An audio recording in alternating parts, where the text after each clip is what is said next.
সুপ্রিয় শিক্ষার্থীরা, এডুকেটম একাডেমির পক্ষ থেকে সবাইকে স্বাগত জানাচ্ছি। তোমরা ইতিমধ্যেই তোমাদের যুক্তিবিদ্যা প্রথম পত্রের পরীক্ষাটা শেষ করেছো। আমি জানি না তোমরা কেমন পরীক্ষা দিয়েছো, তোমরা কমেন্টের মাধ্যমে জানিয়ে দেবে আজকের পরীক্ষাটা কেমন হয়েছে। আর আমি আজকের পরীক্ষার আগে তার আগের দিন আমি একটা ক্লাস নিয়েছিলাম, তোমাদের রিভিউ ক্লাস এবং ফাইনাল সাজেশনটা দিয়েছিলাম। আজকে আমি দ্বিতীয় পত্র নিয়ে কথা বলবো এবং দ্বিতীয় পত্রের যে ফাইনাল সাজেশনটা আমি তৈরি করেছি সেটা তোমাদেরকে দিয়ে দেবো এবং এই সাজেশন অনুযায়ী তোমরা পড়াশোনা করবা, ঠিক আছে? তো ফার্স্ট অফ অল তোমরা একটুখানি কমেন্টে জানিয়ে দাও যে তোমাদের আজকের পরীক্ষাটা কেমন হয়েছে। তো আমি আমার ক্লাসটা শুরু করব, তোমরা একটু জানিয়ে দাও আজকের পরীক্ষাটা তোমরা কেমন দিয়েছো।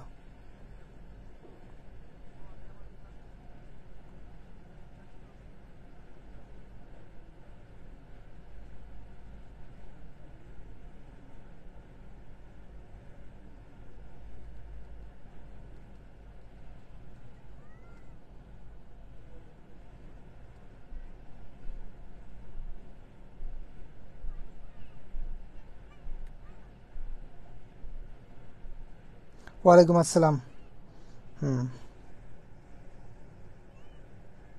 আচ্ছা, তোমরা কেমন পরীক্ষা দিয়েছো আমাদেরকে একটুখানি কমেন্টের মধ্যে জানাইও, সমস্যা নেই। আর আমি এই ক্লাসটা শুরু করতে যাচ্ছি। বেসিক্যালি যেটা নিয়ে কথা বলবো সেটা হচ্ছে, প্রথমত আমি একটু এই দ্বিতীয় পত্রের উপর যা কিছু ক্লাস নিয়েছি সেটার উপরে আমি একটা রিভিউ ক্লাস নিয়ে নেবো, অর্থাৎ তোমাদেরকে স্মরণ করিয়ে দেওয়ার জন্য। তোমরা হয়তো ভুলে যেতে পারো যে ক্লাসগুলো এইভাবে নেওয়া হয়েছিল এবং এখানে আমাদের এখানে স্লাইড আছে, এই স্লাইডগুলোর মাধ্যমে আমরা সম্ভবত পড়াই। এবং এইখানে তোমরা দেখবা যে আমাদের যুক্তিবিদ্যা প্রথম পত্রে আমরা বেশ কয়েকটা চ্যাপ্টার শেষ করেছি, যেখানে 6টা চ্যাপ্টার ছিল, এবং দ্বিতীয় পত্রে আমরা দেখতে পাই যে এখানে 5টা চ্যাপ্টার রয়েছে, যেহেতু আমাদের এইচএসসি এক্সাম 2024 সিলেবাস অনুযায়ী শর্ট সিলেবাস দেওয়া হয়েছে। তো সেই ক্ষেত্রে আমরা দ্বিতীয় পত্রে প্রথম যে চ্যাপ্টারটা রয়েছে সেটা নিয়ে আমরা আলোচনা শুরু করব। আচ্ছা, একজন বলছে গতকালকে পিডিএফ দিলেন না ভাইয়া। গতকালকের পিডিএফ তো দেওয়ার কথা।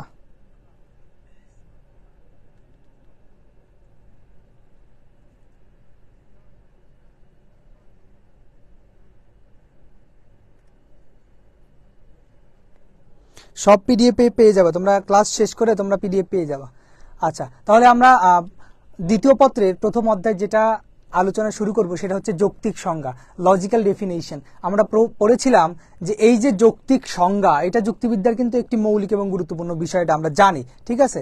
এখন এই যে ইউরোপীয় দর্শনের ইতিহাস, যেটা আমরা জানি প্রাচীন গ্রিক থেকে শুরু হয়েছিল, এই ইতিহাস থেকে আমরা যুক্তিবিদ্যার জনক হিসেবে কাকে পেয়েছি? গ্রিক দার্শনিক অ্যারিস্টটলকে পেয়েছিলাম। আমরা এগুলো নিয়ে আলোচনা করেছিলাম। তাহলে এই গ্রিক দার্শনিক অ্যারিস্টটল থেকেই কিন্তু আমাদের যুক্তিবিদ্যার আলোচনাটা শুরু হয়েছিল, ঠিক আছে? এখন আমরা একটু দেখব যে এই যে যৌক্তিক সংজ্ঞা, এই যৌক্তিক সংজ্ঞা বিষয়টা নিয়েও কিন্তু আমাদের অ্যারিস্টটল আলোচনা করেছিলেন। এখন আমরা দেখব যে এই যৌক্তিক সংজ্ঞার মধ্যে আমরা কি কি বিষয় পাই এবং সংজ্ঞা কাকে বলে, সংজ্ঞা বিষয়টা কি, এগুলো সম্পর্কে একটু আমরা আলোচনা করি। দেখো, তোমরা প্রথমত দেখতে পারবা যে যৌক্তিক সংজ্ঞার যে কিছু প্রাসঙ্গিকতা আছে। এখানে কয়েকটা পয়েন্ট আমি আলোচনা করেছিলাম, আবার একটুখানি তোমাদেরকে জানার জন্য বলিয়ে দিচ্ছি যে এখানে প্রথম পয়েন্ট যেটা দেওয়া আছে যে যৌক্তিক সংজ্ঞা মানুষের চিন্তাধারাকে সরল, সুস্পষ্ট, পরিষ্কার করে তোলে। অর্থাৎ আমরা সাধারণত যে বিষয়টাকে বলবো যে সংজ্ঞা বিষয়টা কি, সংজ্ঞার মাধ্যমে কি হয়, এই সংজ্ঞার কাজটা কি, এটাই কিন্তু প্রাসঙ্গিকতা বুঝাচ্ছে, ঠিক আছে? এখন একটু খেয়াল করো বোর্ডের দিকে, দেখতে পারবা যে প্রথমেই বলা আছে যৌক্তিক সংজ্ঞা কি করে, মানুষের চিন্তাধারাকে কি করে, সুস্পষ্ট, সুনির্দিষ্ট, একদম পরিষ্কার করে তোলে, তাই না? একটা কোনো কিছু সংজ্ঞা যখন আমরা দিব সেটা কিন্তু একদম ক্লিয়ার করে বুঝাবে যে এইটা এক্সাক্ট এইটা নির্দেশ করে। তাহলে সংজ্ঞার কাজ প্রথমত এইটা। এরপর দেখো আছে কোন পদের অর্থ বিশ্লেষণ করতে গেলে আমরা প্রথমত কি করি? সমার্থক শব্দ বা প্রতিশব্দ ব্যবহার করি। এতে পদের অর্থ কি হয়? প্রকৃত অর্থ প্রকাশ পায় না। যেমন আমরা যদি বলি যে গাছ, এখন গাছ কথা বলতে গিয়ে আমরা যদি তরু বলে ফেলি বা অথবা আমরা বলতে পারি যে বৃক্ষ, তাহলে বিষয়টা কিন্তু অনেক হাই লেভেলের ল্যাঙ্গুয়েজ হয়ে যাচ্ছে। সুতরাং আমরা সংজ্ঞার ক্ষেত্রে সবসময় কি করবো? একদম সহজ এবং সাবলীল একটা ওয়ার্ড ইউজ করবো, অর্থাৎ ওইটা ডেফিনেশনটা হবে সহজ এবং সাবলীল, যার কারণে আমরা এই সংজ্ঞাকে কি করব? কোনো একটা বিষয়ের ক্ষেত্রে কাজে লাগাবো, ঠিক আছে? আচ্ছা, এরপরে দেখো, এরপরে দেখো 3 নম্বর পয়েন্টে বলেছে যৌক্তিক সংজ্ঞা প্রদানের মাধ্যমে দুর্বোধ্য বিষয়কে সুবোধ্য করা যায়, অর্থাৎ কোনো কঠিন একটা বিষয় রয়েছে সেটাকে আমরা সহজভাবে নিয়ে নিচ্ছি। 4 নম্বর পয়েন্টে আমরা কি করি?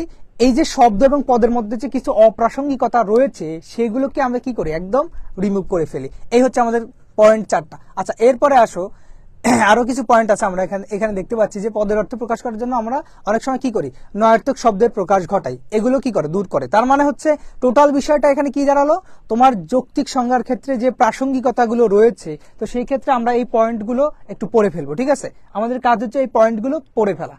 ওকে, এখন এর পরবর্তীতে তোমরা একটু দেখবা এই যৌক্তিক সংজ্ঞা আসলে এর নেচারটা কি, এর প্রকৃতিটা কেমন। আমরা তো প্রাসঙ্গিকতা দেখলাম, ঠিক আছে, এখন এই প্রাসঙ্গিকতার পরবর্তীতে আমরা দেখব যে প্রকৃতিটা কেমন। এই ক্ষেত্রে আমরা দেখতে পাচ্ছি যে যৌক্তিক সংজ্ঞায় একমাত্র কি জাত্যার্থ প্রকাশের মাধ্যমে পদের অর্থকে ব্যক্ত করা যায়। জাত্যার্থটা কি ভাই, আমি বলেছিলাম জাত্যার্থ হচ্ছে সেটাই যেটা গুণগত দিককে প্রকাশ করে। আমি এক্সাম্পল দিয়েছিলাম যে মানুষ পদের দুইটি জাত্যার্থ রয়েছে, দুইটি। কেমন, একটা হচ্ছে তার জীববৃত্তি আর একটা হচ্ছে বুদ্ধিবৃত্তি। অথবা আমরা যদি পশুর ক্ষেত্রে বলি তখন কিন্তু আমরা সেখানে বুদ্ধিবৃত্তিটাকে অ্যাড করতে পারি না। আবার আমরা প্রথম পত্রেই পড়েছিলাম যে জাত্যার্থ এবং ব্যক্তার্থর যে হ্রাস বৃদ্ধির যে নিয়ম রয়েছে সেখানে 4টা নিয়ম দেখেছিলাম। এখন জাত্যার্থ বাড়লে ব্যক্তার্থ কমে, ব্যক্তার্থ বাড়লে জাত্যার্থ কমে, এরকম 4টা নিয়ম আমরা পড়েছিলাম। যাই হোক, ওইটা হচ্ছে ফার্স্ট পেপারে আলোচনা, এইখানেও চলে আসবে কারণ ফার্স্ট পেপার থেকে যে সেকেন্ড পেপার আসছে।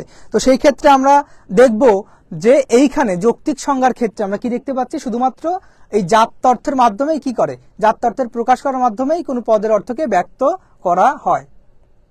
ঠিক আছে, এরপরে আসো এখন সংজ্ঞা ও বর্ণনা। এই যে দুইটা বিষয়, এই দুইটা বিষয় আমি একটু বলে নেই। সেটা হচ্ছে কি, আমরা যখন কোনো কিছু সম্পর্কে বলি বা কোনো কিছু সম্পর্কে একটা বিস্তারিত আলোচনা করি তখন কিন্তু সেটার বর্ণনা দেওয়া হয়ে যায়। আর সংজ্ঞাটা কি, আমি বলেছিলাম সংজ্ঞাটা হচ্ছে একদম সংক্ষিপ্ত আকারে ওই পূর্ণ জিনিসটাকে উল্লেখ করবে এমন একটা কি বাক্য বা এমন একটা বিষয়। তাহলে এই যে সংজ্ঞা এবং বর্ণনা, এই দুইটা বিষয়ের মধ্যে কিন্তু আমাদের পার্থক্য বিদ্যমান রয়েছে। এখন সংজ্ঞাটা কি আর বর্ণনাটা কি, এটা কি বোঝা যায়? আমি ক্লাসে তো বলেছিলাম, এটা কি বোঝা যায়?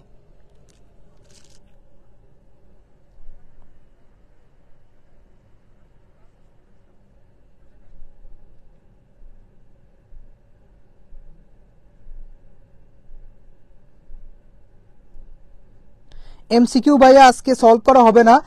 আমি মেবি এইটা এই সেকেন্ড পেপারের উপরে তোমাদের কালকে একটা ক্লাস নিব এমসিকিউ। হ্যাঁ, এমসিকিউ ক্লাস নিব কালকে। আচ্ছা, একজন বলছে সৃজনশীলে কত পেলে পাস? আমাদের 70 মার্কসের সৃজনশীল না, সরি, আমাদের হচ্ছে এটাতে ইয়া আছে,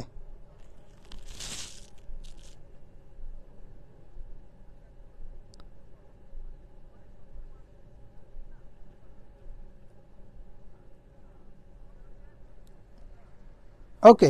তাহলে যেটা বলছিলাম, কথা হচ্ছে যে আমাদের যখন আসবে যে সংজ্ঞা ও বর্ণনার মধ্যে পার্থক্য কি আলোচনা করে, এরকম প্রশ্ন কিন্তু খ নম্বরের প্রশ্নে চলে আসতে পারে। অথবা একটা উদ্দীপক দেওয়া থাকলে যেখানে এক জায়গায় সংজ্ঞা দেওয়া আছে এবং আরেক জায়গায় বর্ণনা দেওয়া আছে।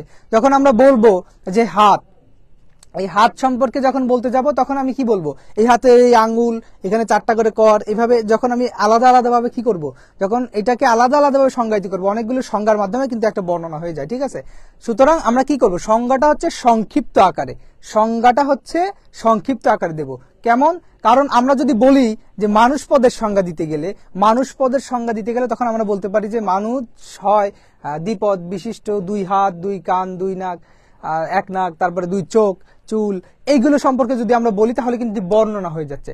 আর আমরা যদি সংজ্ঞা দিতে যাই তাহলে কি করব, সংজ্ঞার ক্ষেত্রে বলবো যে মানুষ হলো বুদ্ধিবৃত্তি সম্পন্ন জীব, তখন এই মানুষ পদের সংজ্ঞা কিন্তু আমাদের হয়ে গেল। তার মানে মূল কথাটা দাঁড়ালো, আমরা যখন সংক্ষিপ্ত আকারে পূর্ণ বিষয়টাকে উল্লেখ করব তখন সেটা সংজ্ঞা হচ্ছে, আর যখন ওই বিষয়টাকে একদম এলোবরেট করব বর্ণনার মাধ্যমে তখন সেটা কিন্তু বর্ণনা হয়ে গেল। এই হচ্ছে দুইটা বিষয়, এই হচ্ছে দুইটা বিষয়। আচ্ছা, এরপর একটু খেয়াল করো, এখন এই সংজ্ঞা দেওয়ার ক্ষেত্রে আমরা তো শুধু শুধু সংজ্ঞা দিতে পারি না, যুক্তিবিদ্যার ক্ষেত্রে সংজ্ঞার কিছু নিয়মাবলী রয়েছে। তাহলে প্রথমটা একটু খেয়াল করো যে যৌক্তিক সংজ্ঞার প্রথম নিয়ম হলো যে পদের সংজ্ঞা দিতে হবে সেই পদের জাত্যার্থের পূর্ণ উল্লেখ করতে হবে, এর বেশি জাত্যার্থ উল্লেখ করা যাবে না, আবার কমও জাত্যার্থ উল্লেখ করা যাবে না। তাহলে প্রথম নিয়ম কি, দেখো এই সংজ্ঞার নিয়মের ক্ষেত্রে প্রথম নিয়মটা কি, যে পদের সংজ্ঞা দিতে হবে সেখানে কি করতে হবে, আমাদের জাত্যার্থের পূর্ণ উল্লেখ থাকতে হবে, আমরা কমও করব না বেশিও করব না। এই হচ্ছে আমাদের কি প্রথম নিয়মটা। এখানে আমরা বলেছিলাম যে মানুষ হয় বুদ্ধিবৃত্তি সম্পন্ন জীব, এখানে জাত্যার্থের পূর্ণ উল্লেখ হয়ে গেছে। এখন যদি বলি যে মানুষ হয় বুদ্ধিবৃত্তি সম্পন্ন হাস্যপ্রিয় জীব, তাহলে কি হচ্ছে? তাহলে এই যে বিষয়টার কথা বললাম, এই যে মানুষ পদের যখন আমি সংজ্ঞা দিলাম, তখন এইখানে কি হলো? জাত্যার্থের অতিরিক্ত একটা গুণ চলে আসলো। সুতরাং এটা জাত্যার্থের একটা কি বল, বাহুল্য দোষ। ঠিক আছে, বাহুল্য দোষ মানে অতিরিক্ততা চলে আসতেছে, এটা বলা যাবে না। সুতরাং যতটুকু বলবো ওই জাত্যার্থের পূর্ণ উল্লেখ থাকলে হয়ে যাবে, কম বেশি করা যাবে না। ওকে, এরপরে আসো সেকেন্ড রুলে কি বলতেছে? যৌক্তিক সংজ্ঞার দ্বিতীয় নিয়ম হলো যে পদের সংজ্ঞা দিতে হবে সেই পদটি থেকে সংজ্ঞাটি স্পষ্টতর হতে হবে। সংজ্ঞায় কোনো রূপক বা দুর্বোধ্য ভাষা ব্যবহার করা যাবে না। তাহলে সেকেন্ড রুলটা আমরা পড়েছিলাম যে কোনো রূপক বা দুর্বোধ্য ভাষা ব্যবহার করা যাবে না। যেমন আমরা যদি বলি যে চতুর্ভুজ হলো চারটি বাহু দ্বারা বেষ্টিত একটি সমতল ক্ষেত্র, এখন এই যে সংজ্ঞাটা দিলাম এর সাথে যদি আমি আরো কিছু অ্যাড করে দিই তখন কিন্তু এটা অনেক দুর্বোধ্য হয়ে যাবে। সুতরাং আমাদের অ্যাজ ইট ইজ বলতে হবে, যেটা সেটাই। ওকে, এরপরে থার্ড রুল কি বলছে? যৌক্তিক সংজ্ঞার তৃতীয় নিয়ম হলো যে পদের সংজ্ঞা দিতে হবে সেই পদের প্রতিশব্দ বা সমার্থক শব্দ ব্যবহার করা যাবে না। যেমন মানুষ হয় মানব সন্তান, আমরা বললাম মানুষ হয় মানব সন্তান, তার মানে কি? এটা কিন্তু চক্রক দোষে দুষ্ট হয়ে গেছে। কি কারণে? কারণ মানুষও যা মানবতাই, একই কথা বলছে, মানুষ হয় মানব সন্তান মানে চক্রক দোষে দুষ্টু। চক্রক মানে কি? ঘুরে ফিরে এক জায়গায় চলে আসছে, মানুষ আর মানব সেম জিনিস। তাহলে কি হবে? কোনো প্রতিশব্দ বা সমার্থক শব্দ ব্যবহার করা যাবে না। এই হচ্ছে আমাদের 3 নম্বর নিয়ম। এরপরে 4 নম্বর নিয়মে কি বলছে? এই যৌক্তিক সংজ্ঞার চতুর্থ নিয়ম হলো, যৌক্তিক সংজ্ঞার চতুর্থ নিয়ম হচ্ছে কি? সংজ্ঞায় সর্বদা সদর্থক ভাষা ব্যবহার করতে হবে, নৈয়ার্থক ভাষা ব্যবহার করা যাবে না। যেমন মানুষ হয় বুদ্ধিবৃত্তি সম্পন্ন জীব, এখন যদি আমরা বলি মানুষ নয় বুদ্ধিবৃত্তি সম্পন্ন জীব, তাহলে কি হলো? এই নৈয়ার্থক ভাষা ব্যবহার করলে কিন্তু আমাদের সংজ্ঞাটা হচ্ছে না। এখন এরপরে 5 নম্বরটা কি হচ্ছে দেখো, যৌক্তিক সংজ্ঞার পঞ্চম নিয়ম হলো যে পদের সংজ্ঞা দিতে হবে সেই পদের সাথে সংজ্ঞার্থ পদ সহজে রূপান্তরযোগ্য হতে হবে। তার মানে কি? সাবজেক্ট অ্যান্ড প্রেডিকেট ওই দুইটা কি চেঞ্জ করতে পারবে। ইন্টারচেঞ্জ করলে যদি অর্থের কি বলে কম্বিনেশনটা সেম থাকে তাহলে আমাদের সংজ্ঞাটা ঠিক আছে, আর যদি তা না হচ্ছে তাহলে কিন্তু আমাদের এই সংজ্ঞাটা সঠিক হবে না। যেমন এখানে একটা এক্সাম্পল দেওয়া আছে, মানুষ হলো বা মানুষ হয় বুদ্ধিবৃত্তি সম্পূর্ণ জীব। এখন আমরা এটা বলতে পারি যে বুদ্ধিবৃত্তি সম্পূর্ণ জীব হলো মানুষ, তাহলে দুইটা ইন্টারচেঞ্জ করলে অর্থের কিন্তু আমাদের কোনো ব্যাঘাত ঘটছে না। সুতরাং 5 নম্বর নিয়মটা কি এখানে আমরা দেখে নিলাম। ওকে, এরপরে আসো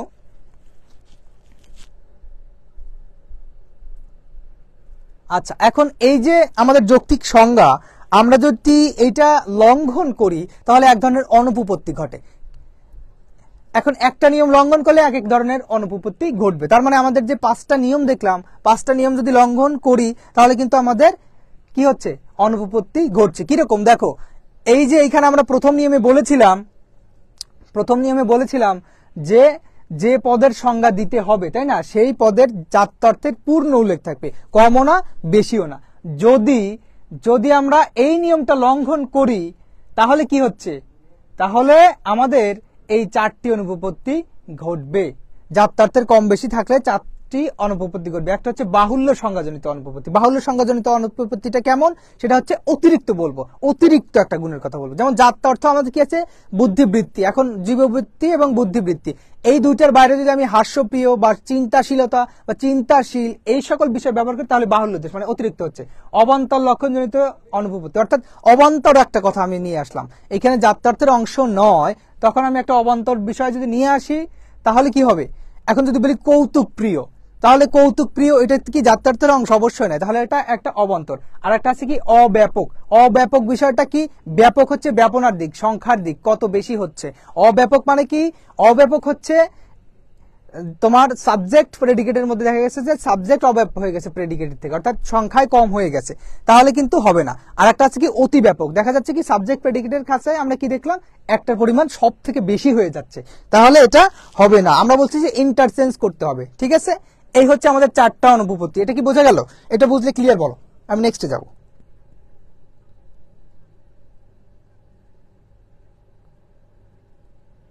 আজকের ক্লাসটা ভাইয়া তোমরা একটু মনোযোগ দিয়ে করো, সেকেন্ড পেপার অনেক কমন পেয়ে যাবে, এখান থেকে দেখবা যে তোমরা লিখতে পারবা। হ্যাঁ, আজকের ক্লাসটা মনোযোগ দিয়ে করো।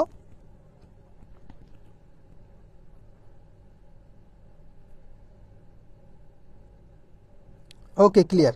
আচ্ছা, যাদের একটু সিকিউ খারাপ হয়ে গেছে সমস্যা নাই, তোমরা যদি সৃজনশীলে ভালো করতে পারো, অর্থাৎ সিকিউ খারাপ ব্যাপার না, তোমরা এমসিকিউ ভালো করে দিছো কিনা সেটা তো জানি না, কারো কারো খারাপ হয়েছে, আসলে সমস্যা নাই। তোমরা সেকেন্ড পার্টটা ভালো করে দাও ভাইয়া, সেকেন্ড পার্টে কিন্তু কভার হয়ে যাবে। যারা একটু খারাপ করছো তাদের কোনো বিষয় না, তোমরা একটু কেয়ারফুলি পড়াশোনা করলে অবশ্যই ভালো করতা। একটু গ্যাপ হয়তো তোমাদের ছিল, যাই হোক সেটা বিষয় না। এখন একটা কথা বলে নেই, এই যে first part and second part, এই দুইটা পার্ট মিলে কিন্তু এ প্লাস করা হবে, ঠিক আছে? এখন দেখা গেছে যে একজন 70 পেয়ে বসে আছে ফার্স্ট পার্টে, আর এই পার্টে যদি আমি 90% মার্কস তুলতে পারি, ঠিক আছে, তাহলে কিন্তু 100% আমাদের এ প্লাস চলে আসবে এই কোর্সটাতে। আর এটা যদি কারো ফোর্থ সাবজেক্ট হয়ে থাকে, তাহলে কি হচ্ছে, এইটা এ প্লাস মানে তোমার আরো বাকি দুইটাতে যদি জাস্ট এও থাকে, একটাতে বিও থাকে, তারপরেও কিন্তু তুমি এ প্লাস পেয়ে যাবে ভাইয়া। সো এই ক্লাসটা একটু মনোযোগ দিয়ে করো,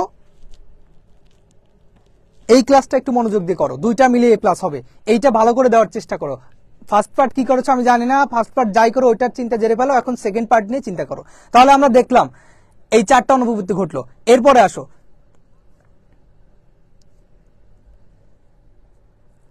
এগুলো বলে দিয়েছি, হ্যাঁ, এগুলো আর নতুন করে বলছি না, তোমরা পিডিএফটা দেখে নিও পরবর্তীতে।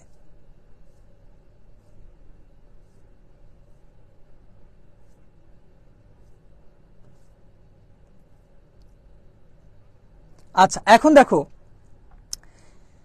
এই যে আমাদের দ্বিতীয় নিয়মটা ছিল, দ্বিতীয় নিয়মে কি বলা ছিল যে এই নিয়মটা যদি ভঙ্গ করি তাহলে কি হচ্ছে, আমাদের দুইটা অনুপপত্তি ঘটছে, একটা হচ্ছে রূপক সংজ্ঞাজনিত অনুপপত্তি আর একটা হচ্ছে দুর্বোধ্য সংজ্ঞাজনিত অনুপপত্তি। আমরা দেখেছিলাম যে ওইখানে কোনো রূপক বা দুর্বোধ্য ওয়ার্ড ব্যবহার করা যাবে না, অর্থাৎ রূপক ভাষা বা দুর্বোধ্য ভাষা ব্যবহার করা যাবে না। যদি করি তাহলে আমাদের দুইটি অনুপপত্তি ঘটছে। দুইটি অনুপপত্তি কিরকম,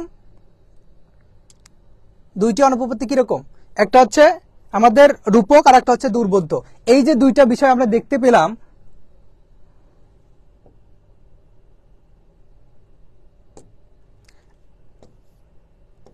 আচ্ছা এইখানে যে আমরা দুইটা বিষয় দেখলাম, রূপক সংজ্ঞাজনিত অনুপপত্তি আর একটা হচ্ছে কি দুর্বোধ্য ভাষা জনিত অনুপপত্তি। রূপক মানে কি, কোনো কিছু রূপক আমি ব্যবহার করলাম তখন সেখানে রূপক সংজ্ঞাজনিত অনুপপত্তি হবে। আর দুর্বোধ্য ভাষা কি, আমি যদি বলি যে মানুষ হয় দ্বিপাদ বিশিষ্ট শান্তশিষ্ট বুদ্ধিবৃত্তি সম্পন্ন জীব, তখন কি হয়ে যাচ্ছে, এই যে দুর্বোধ্য ভাষা দ্বিপাদ বিশিষ্ট, তার মানে কি 2 পা বিশিষ্ট, এই দুর্বোধ্য ভাষা আমরা ব্যবহার করব না, একদম সোজাসুজি বলবো মানুষ হলো বুদ্ধিবৃত্তি সম্পন্ন জীব, তাহলে আমাদের হয়ে গেল। ওকে, এরপরে আসো, এটা বলে দিয়েছি, হ্যাঁ এই দুইটা আমি বলে দিয়েছি, জাস্ট তোমরা একটু দেখে নিও তাই হয়ে যাবে।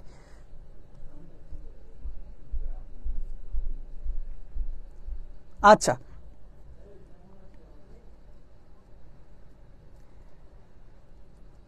ওকে, আমরা তৃতীয় নিয়মটাতে কি দেখেছিলাম, তৃতীয় নিয়মে দেখেছিলাম যে যৌক্তিক সংজ্ঞার ক্ষেত্রে আমরা যদি কি করি, আমরা যদি এই তৃতীয় নিয়মটা লঙ্ঘন করি, তৃতীয় নিয়মে বলা ছিল যদি আমরা প্রতিশব্দ বা সমার্থক শব্দ ব্যবহার করি তাহলে আমাদের এখানে এক ধরনের অনুপপত্তি ঘটবে। সেই অনুপপত্তিটার নাম হচ্ছে কি, সেই অনুপপত্তিটার নাম হচ্ছে চক্রক সংজ্ঞাজনিত অনুপপত্তি। যখন আমরা বলেছিলাম যে মানুষ হয় মানব সন্তান, মানুষ হয় মানব সন্তান, এই দেখো টাকা হয় অর্থ, গাছ হয় বৃক্ষ, তার মানে কি, এখানে টোটাল বিষয়টা কি বুঝাচ্ছে, টোটাল বিষয়টা হচ্ছে যে এই যে টাকা এবং অর্থ, এই দুইটা বিষয় কিন্তু একই জিনিসকে নির্দেশ করছে। তারপরে মানুষ এবং মনুষ্য, এই দুইটা বিষয় একই জিনিস নির্দেশ করছে। মানুষ এবং মানব, এই দুইটা জিনিস একই বিষয় নির্দেশ করছে, তার মানে কি ঘুরে ফিরে একই কথাই আসছে। এখানে আমরা রূপক অথবা কি করব না, এখানে আমরা কি করব না, এখানে আমাদের তৃতীয় নিয়ম প্রতিশব্দ বা সমার্থক শব্দ জনিত কোনো শব্দ ব্যবহার করব না। এটা ক্লিয়ার ভাইয়া?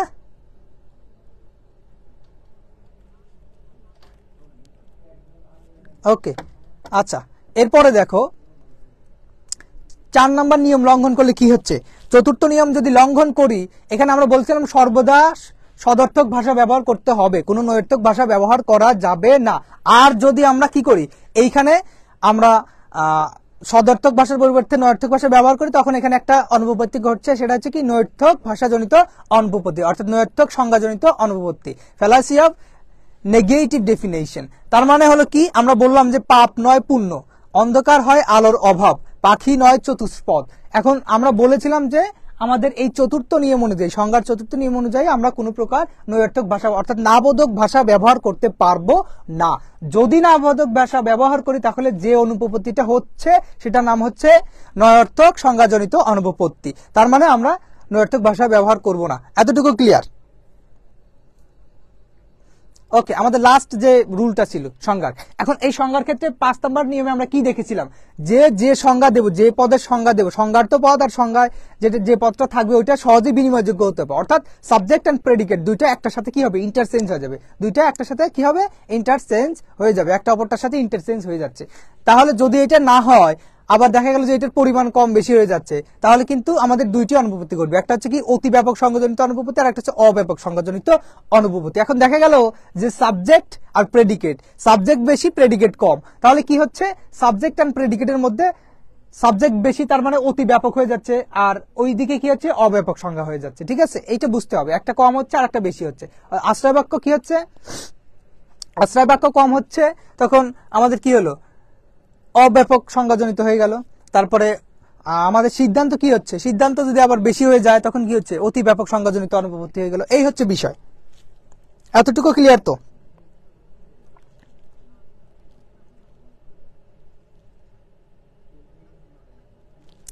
ওকে,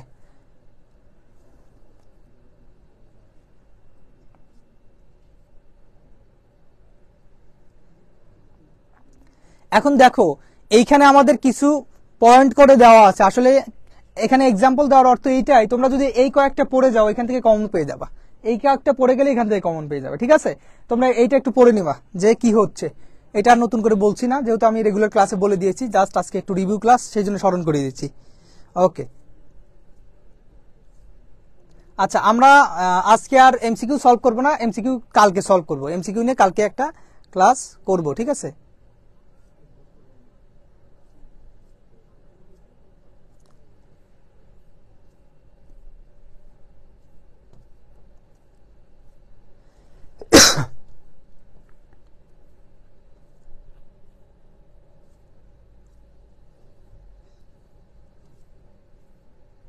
আচ্ছা আমরা তাহলে সেকেন্ড চ্যাপ্টারে চলে যাচ্ছি। হ্যাঁ, যুক্তিবিদ্যার দ্বিতীয় পত্রের দ্বিতীয় অধ্যায়, আমরা ফার্স্ট চ্যাপ্টারটা শেষ করেছি, এখন দ্বিতীয় অধ্যায় আমরা যাচ্ছি। দেখো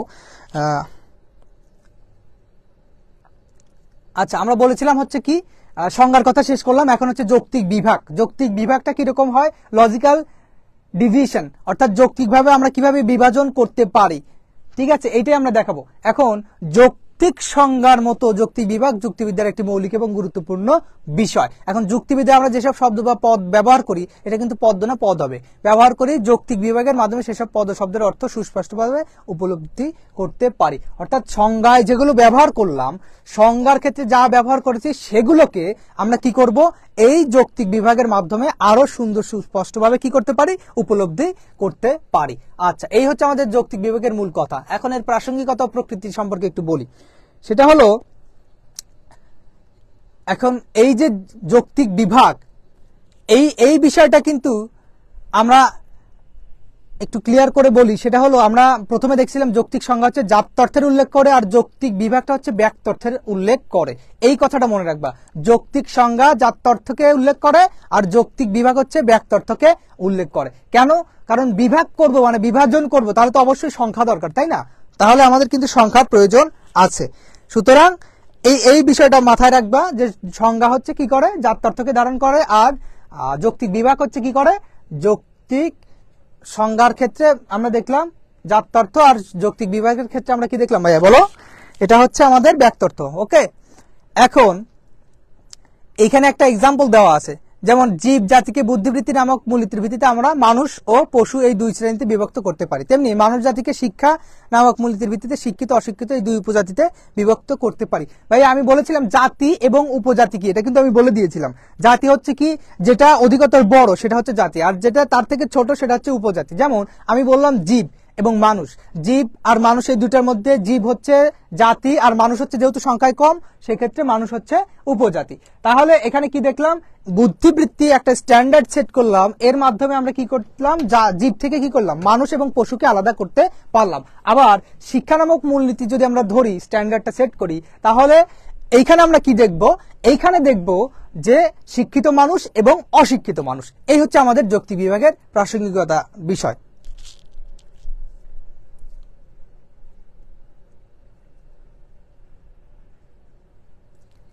আচ্ছা, এখন এইখানে কয়েকটা বৈশিষ্ট্য দেওয়া আছে, এই বৈশিষ্ট্যগুলো ভাইয়া তোমরা একটু পড়ে নেবা। হ্যাঁ, বৈশিষ্ট্য আর আলোচনা করছি না নতুন করে।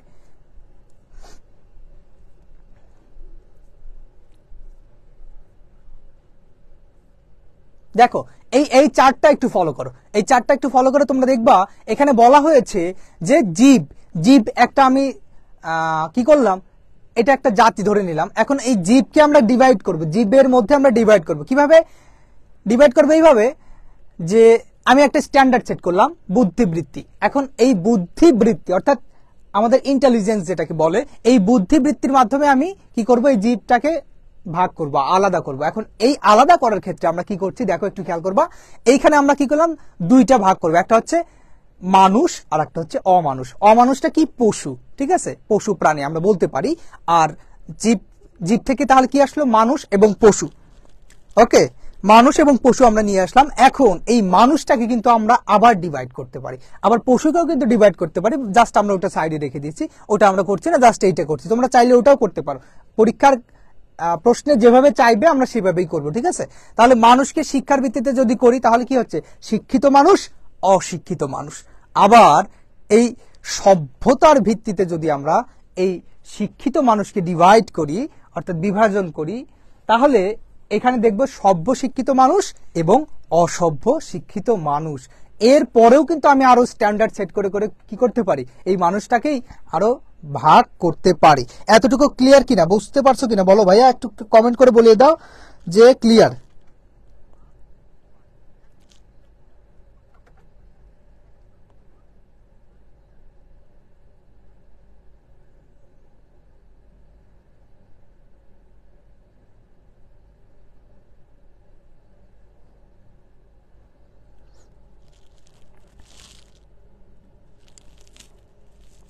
ভাই আজকে তোমরা যারা ক্লাস মিস দিয়ে বসে আছো তারা এই ক্লাসটা মিস করলে অনেক কিছু বুঝতে পারবে না। আজকের ক্লাসটা তোমাদের জন্য খুবই জরুরি।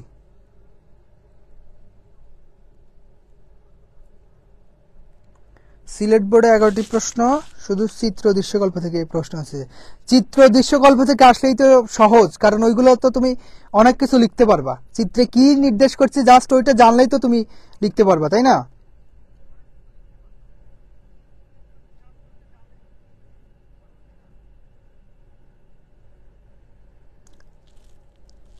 ওকে, মাত্র আসছে, সমস্যা নাই, ক্লাস করতে থাকো, রেকর্ডেড থাকবে, রেকর্ড দেখে নিবা, কোনো অসুবিধা নেই। আচ্ছা, এখন এই শখটা তো বোঝা শেষ, আমরা তাহলে নেক্সটে যাচ্ছি। দেখো, এখন এই যৌক্তিক বিভাগের ক্ষেত্রে আমরা কিছু নিয়মাবলী পাই। কয়টি নিয়ম পাই? সেটা হচ্ছে 6টি নিয়ম। যারা যুক্তিবিদ রয়েছেন তারা কি করেছেন, যৌক্তিক বিভাগের ক্ষেত্রে 6টি নিয়ম সেট করেছেন। এখন এই 6টি নিয়ম মাধ্যমে আমরা কি করব, এই 6টি নিয়ম জানার মাধ্যমে আমরা একটা যৌক্তিক বিভাগ করব, ঠিক আছে। দেখো, প্রথমে কি বলা হচ্ছে, যৌক্তিক বিভাগ জাতিভিত্তিক। প্রথম নিয়ম অনুসারে বলা হয় যৌক্তিক বিভাগের বেলা সর্বদা একটি শ্রেণী বা জাতিকে বিভক্ত করতে হবে, কোনো বিশেষ ব্যক্তি বা বস্তুকে নয়। যেমন জীব জাতিকে আমরা মানুষ ও পশু এই দুই উপজাতিতে বিভক্ত করতে পারি। অর্থাৎ এইখানে কি বুঝাইলো, এখানে বুঝাইছে যে একটা মাত্র জাতি বা উপজাতিকে কি করব, বিভাগ করব, বিশেষ ব্যক্তি বা বস্তুকে নয়। যেমন আমরা ওখানে করেছিলাম জীব, জীবকে কিসের ভিত্তিতে, বুদ্ধিবৃত্তির ভিত্তিতে মানুষ এবং অমানুষ অর্থাৎ পশুতে বিভক্ত করেছিলাম। এই হচ্ছে 1 নম্বর নিয়ম। এরপরে আসো, আচ্ছা, এখন 2 নম্বর নিয়মে বলছে যে যৌক্তিক বিভাগের ক্ষেত্রে আমরা যে প্রিন্সিপালটা সেট করব অর্থাৎ যে মূলনীতিটা সেট করব ওইটা সবসময় কিন্তু একটাই হবে। এখন একই সাথে 2টা মূলনীতি সেট করলে কিন্তু আমরা কি করতে পারবো না, সঠিকভাবে যৌক্তিক বিভাজন ওখানে কি করতে পারবো না, আনতে পারবো না, টানতে পারবো না। সুতরাং আমাদের এখানে স্ট্যান্ডার্ড অর্থাৎ মূলনীতি হবে একটাই, এইটাই বোঝানো হয়েছে। আচ্ছা, এরপরে 3 নম্বর দেখো, 3 নম্বর বলা হয়েছে যৌক্তিক বিভাগ পরিমাণগত দিক থেকে হবে সমানার্থক। যৌক্তিক বিভাগের 3য় নিয়ম অনুসারে বলা হয় বিভক্ত উপশ্রেণীগুলো, অর্থাৎ মূল কথাটা আমি একটু বলে দিই। সেটা হলো, যখন আমি জীবকে একটা বিভাজন করব, যৌক্তিক বিভাগের আন্ডারে নিয়ে আসব, তখন কি হচ্ছে, ওই জীবটাকে আমরা প্রথমেই দুইটা ভাগে ভাগ করে নিলাম। এখন ওই দুইটা ভাগ যুক্ত করে যদি আবার ওই জাতির সমান হয়, অর্থাৎ দুইটা উপজাতিতে বিভক্ত করলাম। মূল কথা হচ্ছে এইরকম, দেখো আমি একটা এক্সাম্পল দিয়েছিলাম, একটু খেয়াল করো। ধরো এখানে আছে কত, 2। এখন এই 2কে আমরা সেট করব, ভাগ করব, ঠিক আছে, ভাগ করব, তাহলে আমাদের কি আসছে, আমরা যদি সমান তালে ভাগ করি তাহলে এখানে 1, এইখানে 1। এখন এই 1 আর 1, 1 যোগ 1 সমান সমান কিন্তু আমাদের 2 আসতেছে। মূল কথাটা হলো কি, আমাদের উপরে যে জাতিটা থাকবে এটা কিন্তু আমরা ধরলাম জাতি, আর এটা কি উপজাতি, এটাও উপজাতি। হ্যাঁ, তাহলে উপরেরটা জাতি, এটা উপজাতি, এটা উপজাতি। তার মানে এই তৃতীয় নিয়মটা বলা হচ্ছে কি, আমাদের যে প্রথম জাতিটা থাকবে ওই জাতিকে ভাগ করার পরে যে দুইটা উপজাতি করলাম ওই দুইটা সমষ্টি যেন ওই জাতির সমান হয়, কম বেশি না হয়। এই হচ্ছে মূল কথা। এতটুকু বুঝতে পারছো কিনা?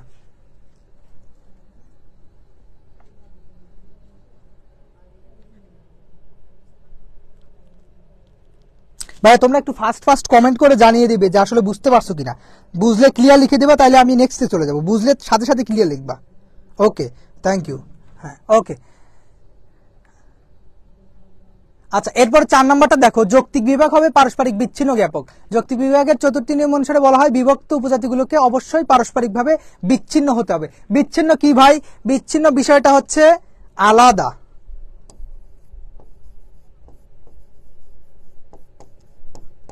অর্থাৎ আমি যে বিভাজনটা করলাম, এই বিভাজন করার ক্ষেত্রে এই দুইটা কিন্তু বিচ্ছিন্ন হবে। মানে কি, একটা থেকে আরেকটা ভিন্ন হবে, একই হবে না।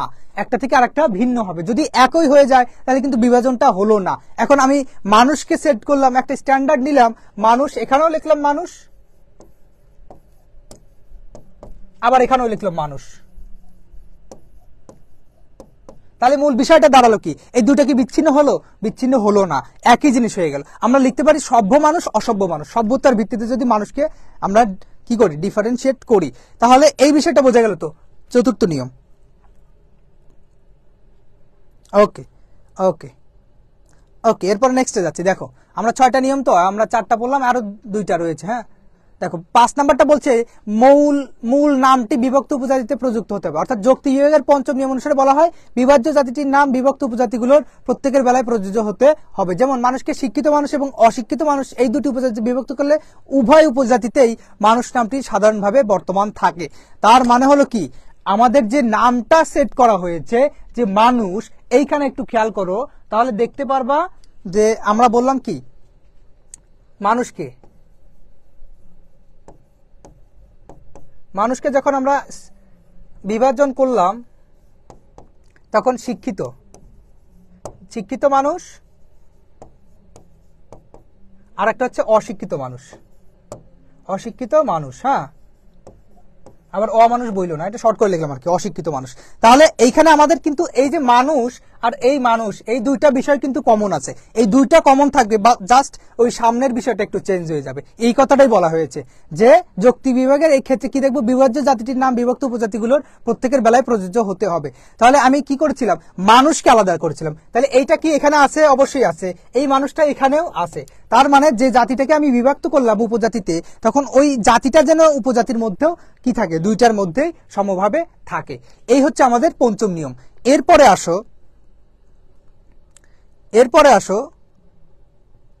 আমাদের লাস্ট যে নিয়মটা, সেটা হচ্ছে যৌক্তিক বিভাগ আসন্ন উপজাতি ভিত্তিক হবে। আসন্ন মানে কি?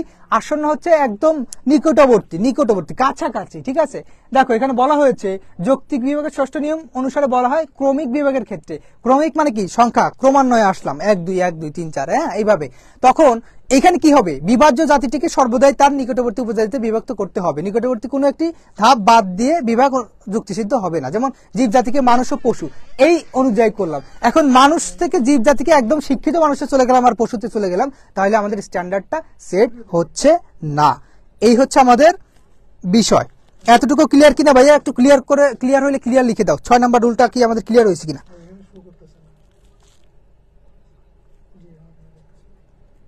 ক্লিয়ার হইলে ক্লিয়ার লিখে দাও।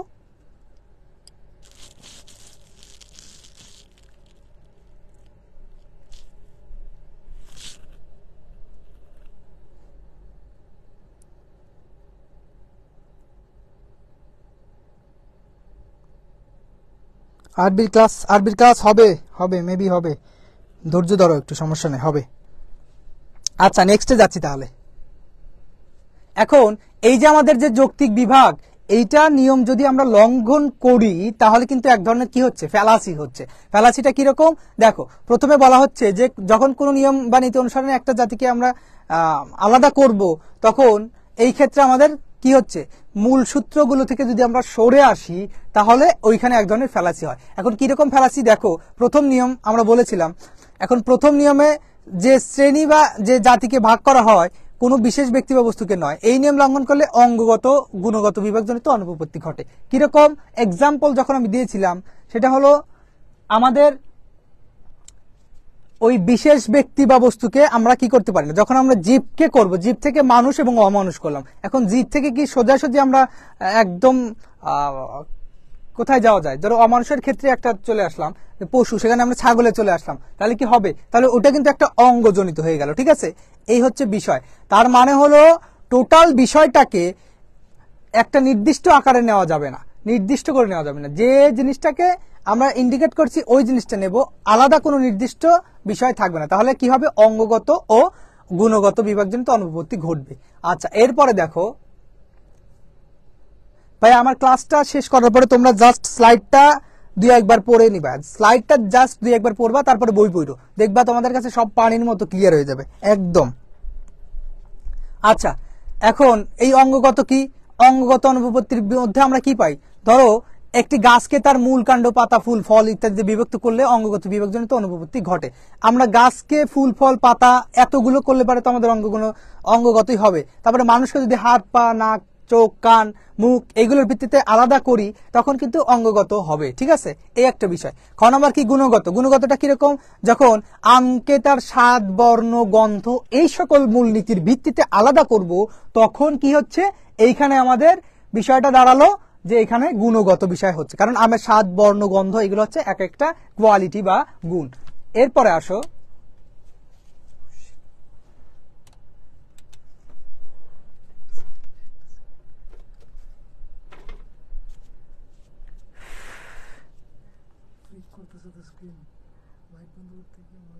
আচ্ছা ওকে ওকে ভাইয়া, তোমরা কি এতটুকু বুঝতে পারছো?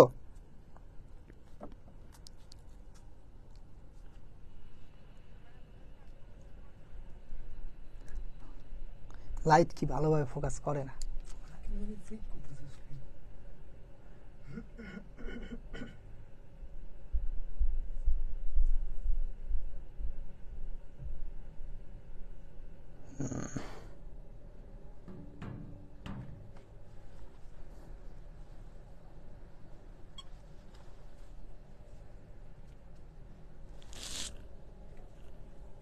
ভাইয়া বোর্ডও একটু রেস্ট নেয়, তোমাদের তোমাদের যেমন রেস্ট নিতে হয় বোর্ডও একটু রেস্ট নেয়, জাস্ট এটা একটু টেকনিক্যাল সমস্যা, ঠিক হবে।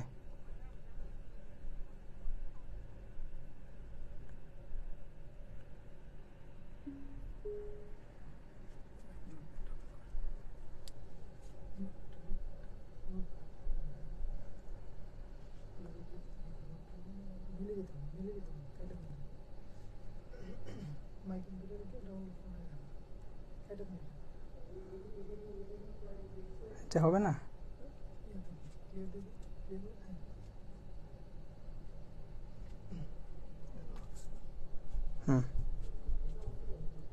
কাজ করে না কেন?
হোয়াটসঅ্যাপ মেইল থেকে এগিয়ে ঢুকি তো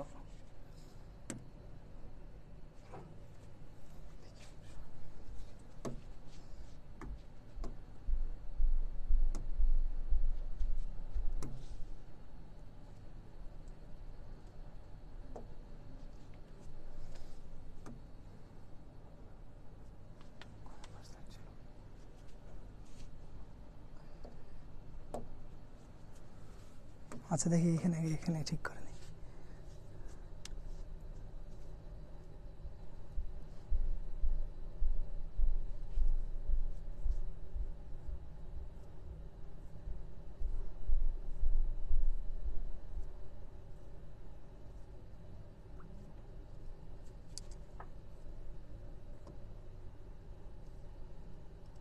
এইটা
ছিল 52-53 দেখি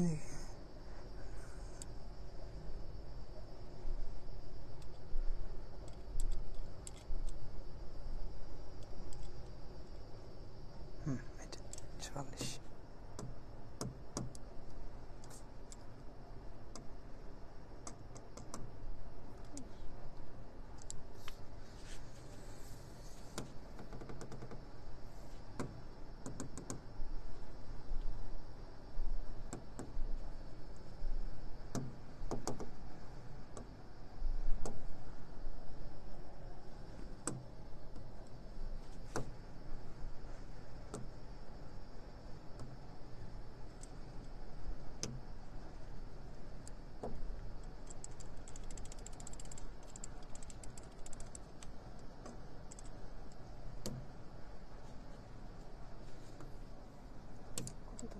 44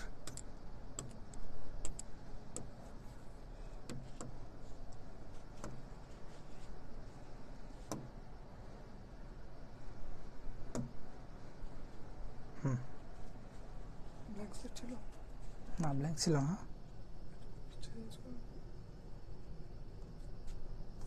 আসতেছে না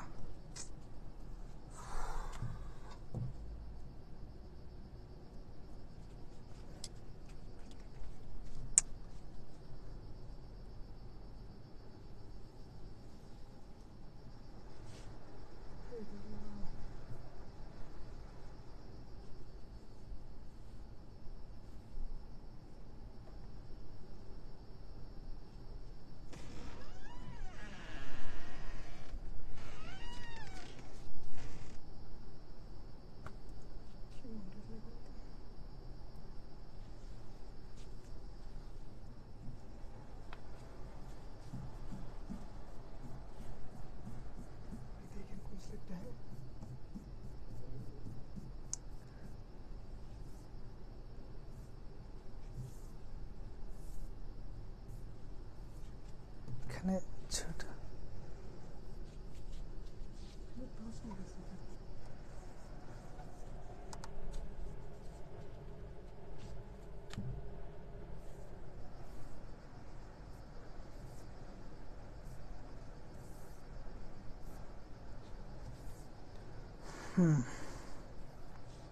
এইদিকে যাবে উপরে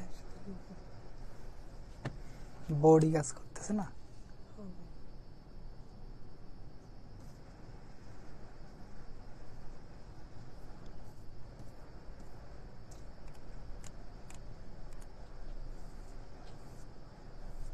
বুঝতে পারছি পিডিএফ অন করে পড়ে পিডিএফ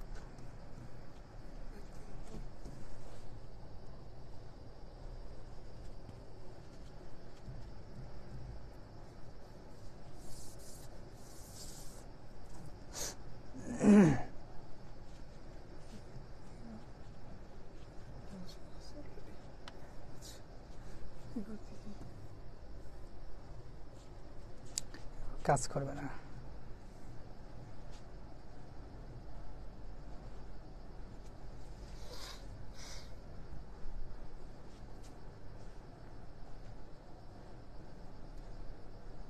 ঠিক আছে পিডিএফ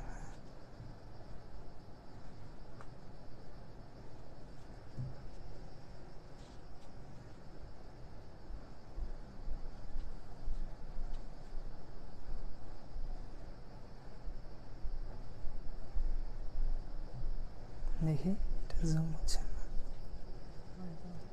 একটু অফ করে ওয়াশ করতে হবে আচ্ছা ভাইয়া একটুখানি টাইম দাও আমাদের একটু সমস্যা হয়েছে আমরা তোমাদের সাথে আসতেছি এখন হ্যাঁ হ্যাঁ বোর্ডটা অফ করে অন করব রাইট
ওকে ভাইয়া, তোমরা আবার যুক্ত হয়ে যাও, আমাদের সমস্যাটা সমাধান হয়েছে।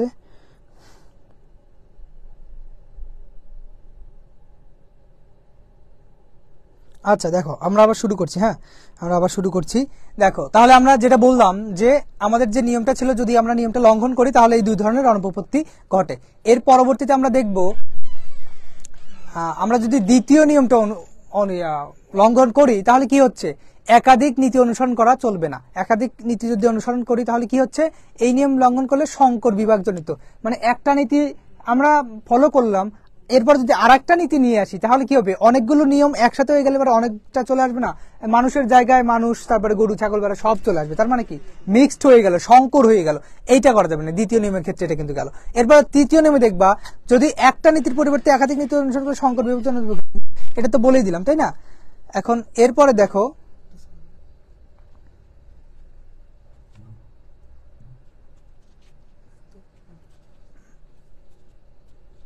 আচ্ছা তৃতীয় নিয়মে কি বুঝাচ্ছে তাহলে একটু খেয়াল করো। এইখানে বলছে যে আমাদের যে দুইটা শ্রেণী আমরা ভাগ করলাম, মানে একটা জাতিকে যখন আমরা দুইটা উপজাতিতে বিভক্ত করলাম, তখন ওই দুইটা উপজাতির যোগফল যদি ওই জাতির সমান না হয় তাহলে এখানে এক ধরনের অনুপপত্তি ঘটে। সেটা হলো কি, অব্যাপক বিভাগজনিত অনুপপত্তি ও অভিব্যাপক বিভাগজনিত অনুপপত্তি। তার মানে কি, যদি কম হয় তাহলে অব্যাপক, আর যদি বেশি হয় তাহলে অভিব্যাপক বিভাগজনিত অনুপপত্তি। ঠিক আছে?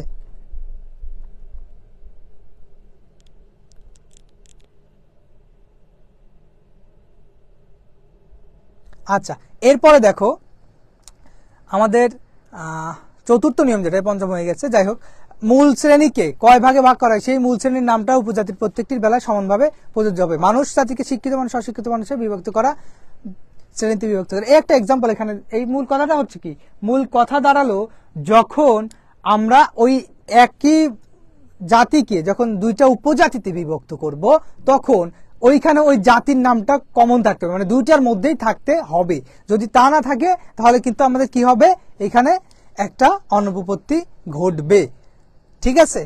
আচ্ছা, এখন পঞ্চম নিয়ম দেখো, এখানে এটা চতুর্থ আর ষষ্ঠ, পঞ্চম আর ষষ্ঠ হয়ে গেছে, চতুর্থ স্কিপ হয়ে গেছে। যাই হোক, জাতিকে সর্বদা নিকটতম উপজাতিতে বিভক্ত করতে হবে, তার মানে কাছাকাছি, যেটা মানুষের মধ্যে শিক্ষিত অশিক্ষিত মানুষ বিভক্ত করলাম। এখন মানুষের থেকেই একদম যদি আমরা চলে যাই হচ্ছে একদম বিদেশে, তাহলে তো হবে না, মানে কাছাকাছি থাকতে হবে। ঠিক আছে? এই একটা নিয়ম। আচ্ছা, এরপরে দেখো আমাদের দ্বিকোটিক বিভাগ যেটাকে বলে, হ্যাঁ, ডিকোটমি যেটাকে বলা হয় ইংরেজিতে, সেটা হচ্ছে এই ডিকোটমি প্রতিশব্দ ইংরেজি, হ্যাঁ, ডিকোটমি, যার অর্থ হচ্ছে কাটিং ইনটু টু পার্টস, অর্থাৎ দুই অংশে বিভক্ত করা। এটা আমরা পড়েছিলাম। এখন এই যে ডিকোটমি শব্দ, এইটা প্রখ্যাত যুক্তিবিদ বেনথাম, তিনি দ্বিকোটিক বিভাগের প্রবর্তক। এখন এইখানে একটা ছক আমরা দিব, যে ছকের মাধ্যমে দেখাবো যে কিভাবে এই ডিভিশনটা হচ্ছে, দ্বিকোটিক বিভাগটা কি। হ্যাঁ, দেখো তাহলে এইখানে আমরা প্রথমে কিনলাম জীব। জীবের মধ্যে আমরা একটা স্ট্যান্ডার্ড সেট করলাম প্রাণের ভিত্তিতে, একটা হচ্ছে সপ্রাণ, যার প্রাণ আছে, আর একটা হচ্ছে অপ্রাণ। এর সপ্রাণের মধ্যে আবার কি আছে, এখানে আবার একটা জীব আছে, আর একটা আছে কি অজীব। ঠিক আছে? জীব অজীব। এই জীবের মধ্যে আমরা এই জীবের কাছে কিন্তু আমরা কি করতে পারি, এই জীবের কাছে আমরা ওইখানে একটা লিখতে পারি হচ্ছে, এখানে সৃষ্টি লিখতে পারি। হ্যাঁ,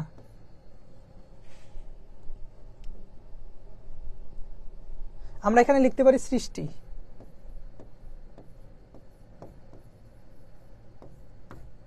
আচ্ছা, এখন এই সৃষ্টির মধ্যে একটা হচ্ছে সপ্রাণ, একটা হচ্ছে অপ্রাণ। যার প্রাণ আছে সে সপ্রাণ, আর যার প্রাণ নেই সে অপ্রাণ। এখন এই সপ্রাণের মধ্যে আবার কি আছে, জীব আছে, আর একটা আছে অজীব। অজীবটা কিরকম সেটা আমরা বলে দিব। সেটা কিরকম, অজীবের ক্ষেত্রে জীব আমরা ধরো হচ্ছে বৃক্ষকে ধরলাম। ঠিক আছে? বৃক্ষ ধরলাম। আচ্ছা, এখন এই জীবটাকে যদি আমরা আবার দ্বিকোটিক বিভাগে নিয়ে যাই তখন মানুষ এবং অমানুষ, আবার মানুষকে বাংলাদেশি অবাংলাদেশি, এইভাবে একটা স্ট্যান্ডার্ডের উপর একটা স্ট্যান্ডার্ড সেট করে আমরা কি করতে পারি। ওকে ওকে, ব্রাইটনেস বাড়াই দিচ্ছি। হ্যাঁ, একটু ব্রাইটনেস বাড়াইতে হবে। হ্যাঁ, আমি দেখতে পারতেছি না ঠিক মতো, একটু বাড়াইতে হবে, একটুখানি। হ্যাঁ, বাস। ওকে, তাহলে নেক্সটে যাচ্ছি আমরা। হ্যাঁ, দেখো, আচ্ছা, তাহলে আমাদের এই ছিল দ্বিতীয় অধ্যায়ের আলোচনা। এখন আমরা এইটা শেষ করছি। আমরা যেহেতু কালকে এমসিকিউ সলভ করবো আর আজকে আর কোনো এমসিকিউ দেখবো না, সুতরাং আমরা নেক্সটে যাচ্ছি। হ্যাঁ,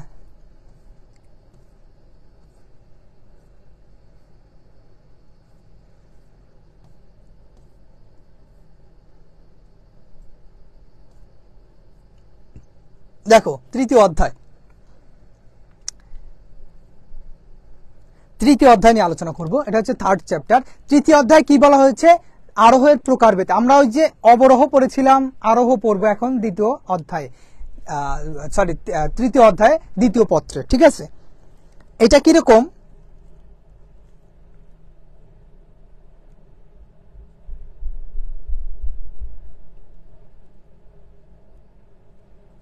দেখো তাহলে এইখানে যে আরোহটা কি, আমরা কি জানি, আরোহ কাকে বলে, আরোহ সংজ্ঞাটা কি আমরা বলেছিলাম, কিন্তু এইগুলো পড়ানো হয়েছে, আরোহ অবরোহ এগুলো পড়িয়েছিলাম। এখন এই আরোহ মানে কি? আরোহ মানে হচ্ছে আরোহণ করা, উপর দিকে ওঠা। আমরা বলেছিলাম যে যুক্তি বাক্য বা যে যুক্তিতে বিশেষ বিশেষ আশ্রয় বাক্য থেকে একটা সার্বিক সিদ্ধান্ত উপনীত হই বা সার্বিক সিদ্ধান্ত গঠন করি, তখন সেটাকে আমরা আরোহ বলে অভিহিত করে থাকি। এখন এই আরোহ পদ্ধতির ক্ষেত্রে আমরা দেখেছিলাম এই যে মিল ছিলেন যুক্তিবিদ মিল। ঠিক আছে, এখন এই মিলের পূর্ব পর্যন্ত আরোহের প্রকারভেদ নিয়ে ধারণা ছিল আরোহ অনুমান 3 ভাগে বিভক্ত। মিলের পূর্ব পর্যন্ত, মিলের আগে পর্যন্ত আরোহ অনুমান 3 ভাগে বিভক্ত। কি কি আছে দেখো, একটু খেয়াল করো। 1 নম্বর হচ্ছে পূর্ণাঙ্গ আরোহ, 2 নম্বরে আছে আমাদের এটা হচ্ছে আংশিক হবে। হ্যাঁ, এটা আংশিক হবে, এখানে আংশিক না আংশিক হবে, একটুখানি মিস্টেক, এখানে অনেশ্বর হবে। হ্যাঁ, আচ্ছা, আংশিক আরোহ বা সাধারণ আরোহ, আর একটা হচ্ছে বৈজ্ঞানিক আরোহ।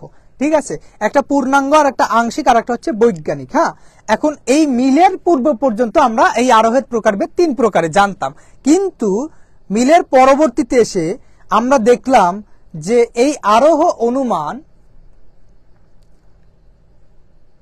আরো বিস্তৃতি লাভ করেছে। ঠিক আছে, তাহলে এখন এই আরোহ অনুমানকে আমরা একটু এক্সাম্পলের মাধ্যমে দেখানোর চেষ্টা করি যে আসলে আরোহ অনুমানে ঘটেটা কি, সেটা কিরকম।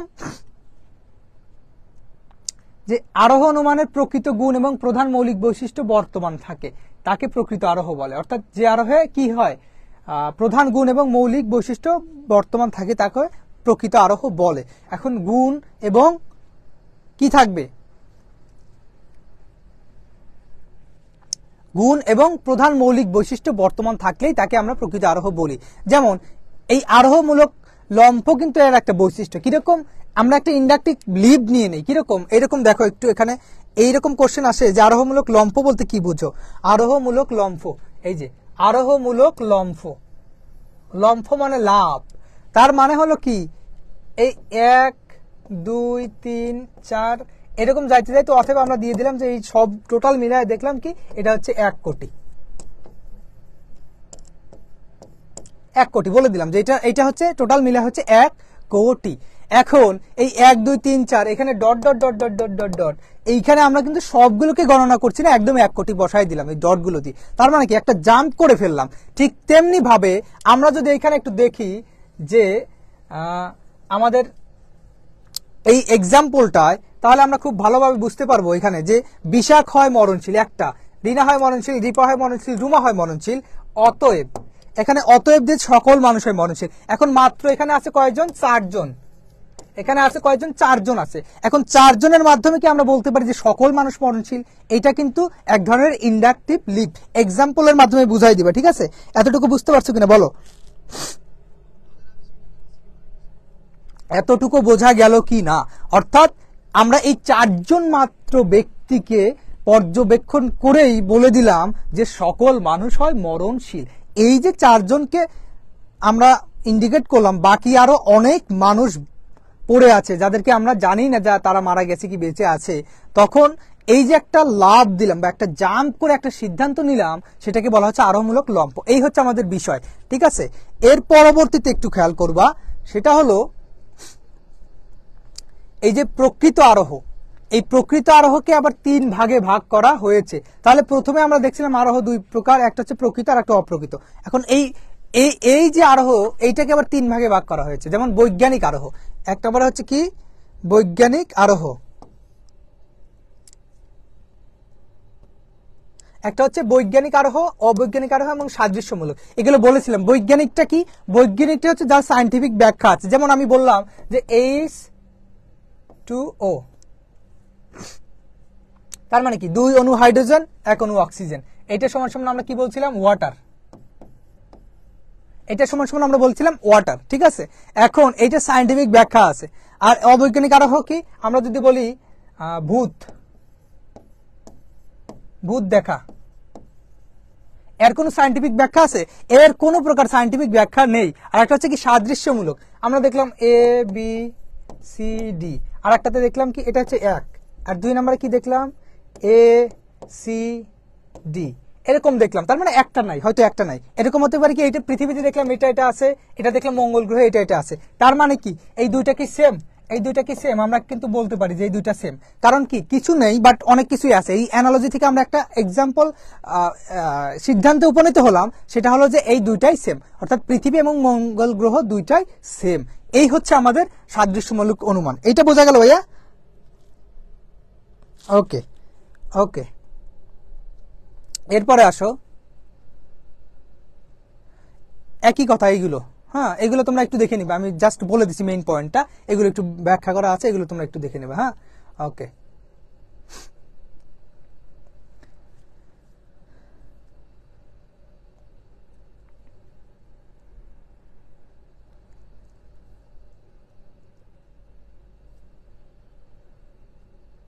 আচ্ছা, এখন এই যে অপ্রকৃত আরোহ, তাহলে প্রকৃত আরোহ দেখলাম, এখন অপ্রকৃত আরোহ। অপ্রকৃত আরোহকে কয় ভাগে ভাগ করেছেন মিল? অপ্রকৃত আরোহকে কিন্তু 3 ভাগে ভাগ করা হয়েছে। যেমন এখানে আমরা দেখতে পাচ্ছি প্রথমে আছে হচ্ছে কি পূর্ণাঙ্গ আরোহ, মানে পারফেক্ট পারফেক্ট। তারপরে আছে কি? তারপরে আছে হচ্ছে তোমার যুক্তি সাম্যমূলক, আর একটা হচ্ছে ঘটনা সংযোজন আরোহ। এই প্রকৃত আরোহকে অপ্রকৃত আরোহকে মিল কি করেছেন? 3 ভাগে ভাগ করেছেন। একটা হচ্ছে পূর্ণাঙ্গ, যুক্তি সাম্যমূলক এবং আরেকটা হচ্ছে ঘটনা সংযোজন। আচ্ছা, এইটার ডিটেলস একটুখানি আমি দেখাই। হ্যাঁ, এইটার ডিটেলসটা কিরকম দেখো ভাইয়া, একটু খেয়াল করো। যে আরোহে অনুমানের সকল দৃষ্টান্তের পর্যবেক্ষণ ও নিরীক্ষণের ভিত্তিতে সার্বিক যুক্তিবাক্য প্রতিষ্ঠা করা হয়। সবকিছু দেখবো, সব একদম A to Z, মানে কোনো কিছুই বাদ থাকবে না। ABCD পৃথিবীতে আছে, মঙ্গল গ্রহ ABCD থাকতে হবে, তখন সেটাকে পূর্ণাঙ্গ আরোহ বলবো, ঠিক আছে। যেমন আমরা দেখলাম যে কোন আলমারির প্রতিটি বই পর্যবেক্ষণ ও নিরীক্ষণ করে দেখা গেল যে প্রত্যেকটা বই উপন্যাসের, প্রত্যেকটা বই উপন্যাসের। সুতরাং আমরা ওইখানে একটা সিদ্ধান্ত নিব যে প্রত্যেকটা বই এই আলমারির প্রত্যেকটা বই হয় হলো উপন্যাস, ঠিক আছে। এটা হচ্ছে পূর্ণাঙ্গ আরোহ। এরপরে আসো, এরপরে দেখো এইখানে দেখো, এই যে যুক্তি দিয়ে একটি সার্বিক বাক্যের অন্তর্ভুক্ত একটি বিশেষ দৃষ্টান্তকে প্রমাণ করা যায়, সেই যুক্তি দিয়ে সমজাতীয় অন্যান্য দৃষ্টান্তকে পাওয়া যায়। এই প্রক্রিয়াকে বলা হচ্ছে যুক্তি সাম্যমূলক। যেমন ত্রিভুজের 3 কোণের সমষ্টি 2 সমকোণ, সকল ত্রিভুজের 3 কোণের সমষ্টি 2 সমকোণ। তার মানে হচ্ছে কি যুক্তি সাম্যমূলক। যে রুলটা দিয়ে একটা, ধরো একজন ডাক্তার যে ফর্মুলা দিয়ে একটা ট্রিটমেন্ট করে, ওই ফর্মুলা দিয়ে আরেকটা ট্রিটমেন্ট করা যাবে। এই একটা স্ট্যান্ডার্ডের ভিত্তিতে আমরা কি করলাম, এই দুইটা বিষয়কে আমরা দেখলাম যে এইখানে কি হলো ABCD, এই 1 নাম্বার, এই যে 2 নাম্বার। এখন 1 আর 2, এই 2 এর মধ্যে আমরা কি দেখব? এই 2 এর মধ্যে দেখলাম যে এইখানে একটা ত্রিভুজ, এই 3 কোণের সমষ্টি হচ্ছে 2 সমকোণ, ঠিক আছে। 2 সমকোণ, 1 সমকোণ সমান কত? 90 ডিগ্রি। 2 সমকোণ সমান 180 ডিগ্রি, 180 ডিগ্রি। আর এইখানে সকল ত্রিভুজের সমষ্টি। তাহলে আমরা একটা একটা সিদ্ধান্ত নিলাম যে এই 3 কোণের সমষ্টি, যে কোনো ত্রিভুজের 3 কোণের সমষ্টি সমান 180 ডিগ্রি। এই যে যুক্তি সাম্য, একটা যুক্তি দিলাম, অর্থাৎ যুক্তির সাথে সমতা প্রতিষ্ঠা করলাম। এতটুকু ক্লিয়ার কিনা ভাইয়া, বলো? ওকে, আমরা খুব দ্রুতই শেষ করে দেবো ভাইয়া, সমস্যা নাই, আমি দ্রুতই করতেছি। আসলে পুরোটা শেষ করতে হবে তো। ঘটনা সংযোজন কি? ঘটনা সংযোজন হচ্ছে, আমরা জানি এটা একটা মানসিক প্রক্রিয়া। এই কথাটা কিন্তু আসে যে ঘটনা সংযোজন কি ধরনের প্রক্রিয়া। এটা কিন্তু একটি মানসিক প্রক্রিয়া, একটি মানসিক প্রক্রিয়া যার সাহায্যে যথার্থভাবে দেখায় কতিপয় ঘটনা এবং একটি সার্বিক নিয়মের মধ্যে অন্তর্ভুক্ত করা হয়। এখন এই ঘটনা সংযোজন বিষয়টা আমরা তো দেখলাম যে ঘটনা সংযোজনটা কি একটার সাথে আর একটা রিলেট করে। আচ্ছা, এরপরে আমরা দুইটা চ্যাপ্টার একসাথে আলোচনা করব, দুইটা চ্যাপ্টার একসাথে আলোচনা করে শেষ করে দেব। আচ্ছা দেখো, চতুর্থ এবং ষষ্ঠ অধ্যায় এই দুইটা চ্যাপ্টার শেষ করলে মোটামুটি আমাদের আজকের এই ক্লাসটা শেষ হয়ে যাবে। তারপরে সাজেশন নিয়ে একটু কথা বলবো, তারপরে ক্লাসটা শেষ করবো, ঠিক আছে? দেখো এইখানে আমাদের চতুর্থ যেটা সেটা হচ্ছে হাইপোথিসিস বা প্রকল্প। প্রকল্প হচ্ছে কি আরোহ যুক্তিবিদ্যার একটি অন্যতম মৌলিক গুরুত্বপূর্ণ বিষয়। এইখানে কি প্রকল্পটা হচ্ছে কোনো কিছুর আনুমানিক ধারণা গঠন করা। মূল কথা হচ্ছে কোনো বিষয়ে, হ্যাঁ,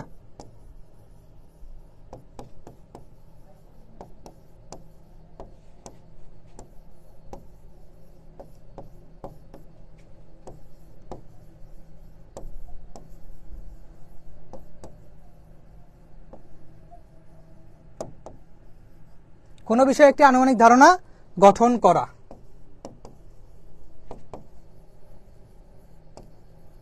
করাকে কি বলে? প্রকল্প বলে।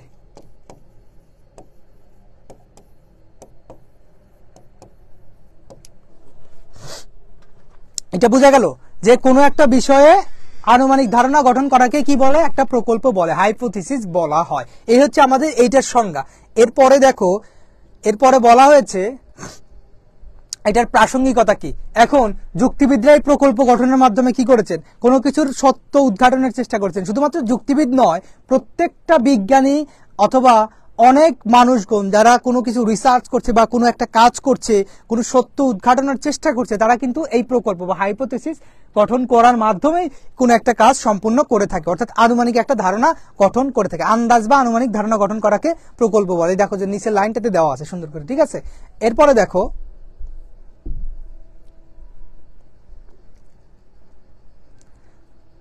আচ্ছা এখন যুক্তিবিদ মিল কি বলেছেন? যে পর্যাপ্ত প্রমাণ আমাদের কাছে নেই, কিন্তু তারপরেও আমরা একটা আইডিয়া ক্রিয়েট করব এই সম্পর্কে, একটা ধারণা ক্রিয়েট করব যে এই সম্পর্কে এটা এরকম হতে পারে, তখন সেটা হচ্ছে প্রকল্প। এটা হচ্ছে মিলের সংজ্ঞা।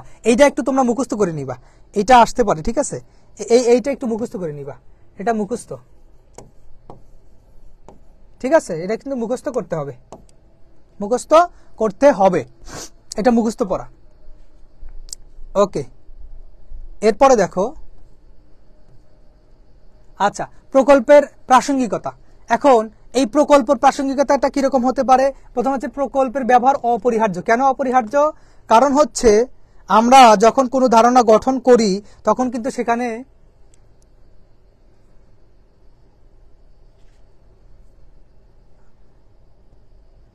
তখন কি হয়, সেখানে এক ধরনের প্রকল্প ব্যবহার করেই কিন্তু আমরা একটা ধারণা গঠন করি। তারপরে প্রকল্পের ভূমিকা খুবই কার্যকর। একটা কার্যকর কেন এটা কিন্তু ব্যাখ্যা করতে পারবা, কারণ প্রকল্পের মাধ্যমে আমরা কোনো একটা অজানা বিষয় সম্পর্কে একটা ধারণা গঠন করার মাধ্যমে কিন্তু সেই সত্যটায় উপনীত হতে পারি। বিজ্ঞানীরা কি করছে, একটা এক্সাম্পল দিয়ে দিবা, যে প্রথমত তো তারা আর চাঁদে যে রকেট পাঠাইতে পারে না, মানে চাঁদে তো আর প্রথমে যাইতে পারে না, ধীরে ধীরে এটা নিয়ে অ্যানালাইসিস করছে, একটা প্রকল্প গঠন করছে যে এইভাবে রকেট তৈরি করবো, তারপরে আমরা চাঁদে যাব, তারপরে আমরা ব্যাখ্যা বিশ্লেষণ করব, আবিষ্কার করব। এই হচ্ছে একটা প্রকল্পের কাজ। বৈজ্ঞানিক অনুসন্ধান একই কথা, পরীক্ষণ ও নিরীক্ষণ কার্যকে সাহায্য করে। পরীক্ষণ কি নিরীক্ষণ কি আমি বলে দিয়েছিলাম, সেটা হলো যখন পরীক্ষণ হচ্ছে একদম মেকানিক্যালি কোনো কিছু টেস্ট করা, আর নিরীক্ষণটা কি, যখন আমি সেটা পর্যবেক্ষণ করে দেখবো। অর্থাৎ আমি একটা ডাক্তার এক্সাম্পল দিয়েছিলাম, পরীক্ষণ যখন আমাকে মেডিকেল টেস্ট দিল, মেশিনের মাধ্যমে আমি পরীক্ষা করলাম যে আমার কি হয়েছে, পরবর্তীতে সেই টেস্টের রিপোর্ট নিয়ে যখন আমি ডাক্তারকে দেখালাম, ডাক্তার আমার ক্ষতস্থান এবং এই রিপোর্টটা যখন দেখলেন, তখন সেটাকে বলা হয় হচ্ছে নিরীক্ষণ। তারপরে আছে কি, সার্বিকীকরণ করতে সহায়তা করে। সার্বিকীকরণ মানে কি, একটা রুলস তৈরি করলাম প্রকল্পের মাধ্যমে, তখন ওই প্রকল্পের মাধ্যমে যে রুলসটা তৈরি করেছি সেটা কিন্তু সার্বজনীন হয়ে যাবে, কারণ কি সেটা সাকসেসফুল হয়েছে। এরপরে আসো 6 নম্বরে বলা হয়েছে ব্যাখ্যা প্রদানের ক্ষেত্রে কার্যকারী ভূমিকা রাখে। কোনো কিছু সম্পর্কে ব্যাখ্যা প্রদান করবো, তখন কিন্তু একটা প্রকল্প দরকার, যে এইটা এইরকম হতে পারে। তখন আমরা বললাম যে ত্রিভুজ, এখন ত্রিভুজের ব্যাখ্যা করার ক্ষেত্রে আমরা একটা প্রকল্প গঠন করলাম। বাহু আছে কয়টি? তিনটি বাহু আছে। তার মানে কি, এটা একটা সীমাবদ্ধ ক্ষেত্র, এই সীমাবদ্ধ ক্ষেত্রের কথা কিন্তু আমি এখানে দিতে পারি। তার মানে এই টোটাল বিষয়টা কি দাঁড়ালো, যে এখানে আমাদের ব্যাখ্যা করতে, এই ত্রিভুজটাকে ব্যাখ্যা করতে প্রকল্পের প্রয়োজন আছে। এই হচ্ছে আমাদের প্রাসঙ্গিকতা। এরপরে দেখো, এখন এই কোন বিষয়কে যথার্থভাবে ব্যাখ্যা করার জন্য পর্যাপ্ত তথ্য প্রণীত আনুমানিক ধারণা গঠনকারী প্রকল্প বলে। এখন প্রকল্পের ক্ষেত্রে আমরা কি দেখি, দেখো প্রকল্পের ক্ষেত্রে প্রথমে ঘটনা নিরীক্ষণ দেখলাম, আনুমানিক ধারণা গঠন করলাম। দেখো এখানে কিছু স্তর রয়েছে, স্তরটা কিরকম? প্রথমে আমরা কি করলাম, 1 নম্বরে করলাম হচ্ছে কি ঘটনা নিরীক্ষণ। একটা ঘটনা ঘটছে, ধরো কি হয়েছে, ধরো ধোঁয়া উঠছে, আগুনের ধোঁয়া উঠছে, এরকম আগুনের ধোঁয়া উঠছে, হ্যাঁ এরকম ধোঁয়া উঠছে, ধরো আমরা দেখলাম এটা দেখলাম। এখন এই ধোঁয়ার ক্ষেত্রে প্রথমে একটা আনুমানিক ঘটনা করলাম যে এখানে কি হচ্ছে, আগুন লাগছে। তারপরে আনুমানিক ধারণা গঠন করার পরে কি করলাম, একটা সিদ্ধান্ত নিয়েই ফেললাম যে আসলে সেখানে কি লেগেছে, আগুন লেগেছে, আগুন আছে আর আগুন লেগেছে, হ্যাঁ আগুন আছে আর আগুন লেগেছে। তারপরে আমি যাচাই করব, সেখানে যাওয়ার পরে দেখবো সত্যই সেখানে আগুন লেগেছে কি না। এই হচ্ছে বিষয়। যখন লাগবে তখন কিন্তু সেটা সার্বিকীকরণ হয়ে যাবে, সবাই জানবে যে হ্যাঁ 100% সেখানে আগুন লেগেছে। এই হচ্ছে বিষয়।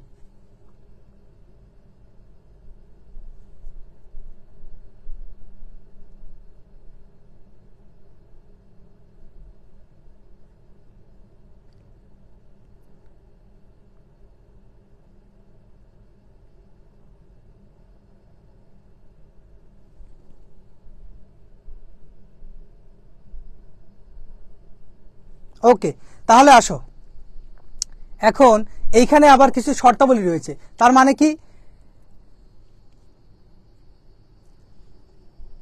একটু খেয়াল করো, এরকম কিন্তু কোশ্চেন আসতে পারে যে এ সিস্টেম অফ লজিক, এই গ্রন্থটি কার? এই সিস্টেম অফ লজিক গ্রন্থটি হচ্ছে কি, আমরা জানি যুক্তিবিদ জে.এস.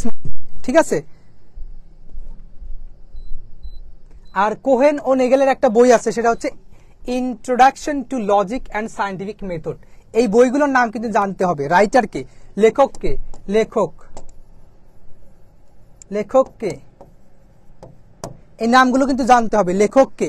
এই যে সিস্টেম অফ লজিক সেটা হচ্ছে J S. Mill, John Stuart Mill, আর introduction to logic and scientific method সেটা হচ্ছে কোহেন অ্যান্ড নেগেল। এইগুলো কিন্তু জানতে হবে। এখন এই প্রকল্পের ইংরেজি প্রতিশব্দ কি, হাইপোথেসিস। এইখান থেকে 3টা প্রশ্ন কিন্তু আমি বলে দিলাম। এটা হচ্ছে 1 নাম্বার, এটা হচ্ছে 2 নাম্বার, এটা হচ্ছে 3 নাম্বার। এই তিনটা থেকে কিন্তু যে কোনো একটা কোশ্চেন চলেই আসতে পারে, সেটা এমসিকিউ হোক বা সিকিউ এর ফার্স্ট প্রশ্নটা হোক। ওকে, তাহলে এইটুকু বোঝা গেল তো যে হাইপোথেসিস হচ্ছে প্রকল্পের ইংরেজি শব্দ। আচ্ছা, এরপরে আসো এখন এই যে শর্তাবলীগুলো, দেখো শর্তাবলীগুলো কিরকম। 1 নম্বরে কি বলা হয়েছে, 1 নম্বরে বলা হচ্ছে সুনির্দিষ্ট হতে হবে। যে প্রকল্পটা গঠন করব তখন সেটা কিন্তু সুনির্দিষ্ট হতে হবে, আত্মসঙ্গতিপূর্ণ হতে হবে, যৌক্তিক হতে হবে, বৈজ্ঞানিক নিয়মের সাথে সঙ্গতিপূর্ণ হতে হবে। বৈজ্ঞানিক ছাড়া কিন্তু হবে না, কারণ আগুন আর ধোঁয়ার সম্পর্ক আছে। তুমি যদি বলো যে ভূতের কাহিনীটা নিয়ে আসো, বারে বারে একটা এক্সাম্পল দিতেই হয়, সেটা হচ্ছে ভূত, সেটা কিন্তু অবৈজ্ঞানিক হয়ে যায়। তারপরে বৈধ প্রকল্পকে বাস্তব কারণ ভিত্তিক হতে হবে। যে বৈধ প্রকল্পটা গঠন করলাম, বাস্তব কারণ কি, আগুনের সাথে ধোঁয়ার যে একটা বাস্তব সম্পর্ক রয়েছে সেটা কিন্তু কি হবে, কার্যকারণ সম্পর্কে পরিণত হয়। আগুন থাকলে কি হয়, যেখানে আগুন আছে সেখানে কি হয়, আগুন থাকলে ধোঁয়া, আগুন থাকলে কি হয়, ধোঁয়া বের হয়, তাই না? আগুন থাকলে ধোঁয়া বের হয়। আচ্ছা, এবারে বৈধ প্রকল্পকে পর্যাপ্ত বা যথেষ্ট হতে হবে। এখন ওইটা যদি শুধুমাত্র এক ক্ষেত্রে প্রযোজ্য হয় তাহলে কিন্তু হবে না, যথার্থ হতে হবে, হ্যাঁ পর্যাপ্ত হতে। বৈধ প্রকল্পকে পরীক্ষাত্মক ভাবে সমর্থনযোগ্য হতে হবে, পরীক্ষার মাধ্যমে সেটা কি হবে, সবার কাছে সমর্থনযোগ্য হবে। এই হচ্ছে শর্তাবলী। তাহলে এরকম যদি হয় তাহলে আমরা সেই প্রকল্পটা গঠন করতে পারি। আচ্ছা, এখন দেখো প্রমাণ। 1 নাম্বার হচ্ছে যাচাইকরণ। এই প্রকল্পের ক্ষেত্রে 1 নাম্বার যে বিষয়টি রয়েছে সেটা হচ্ছে যাচাইকরণ বা প্রমাণ। এখন এই প্রমাণটা কিরকম হতে পারে, সেটা হলো আমরা বলছি যে যাচাইকরণ অর্থাৎ ভেরিফিকেশন, দেখবো যে আসলে ঘটনাটা সত্য হয়েছে কিনা। এখন এই যুক্তিবিদগণ কি করেছেন, এই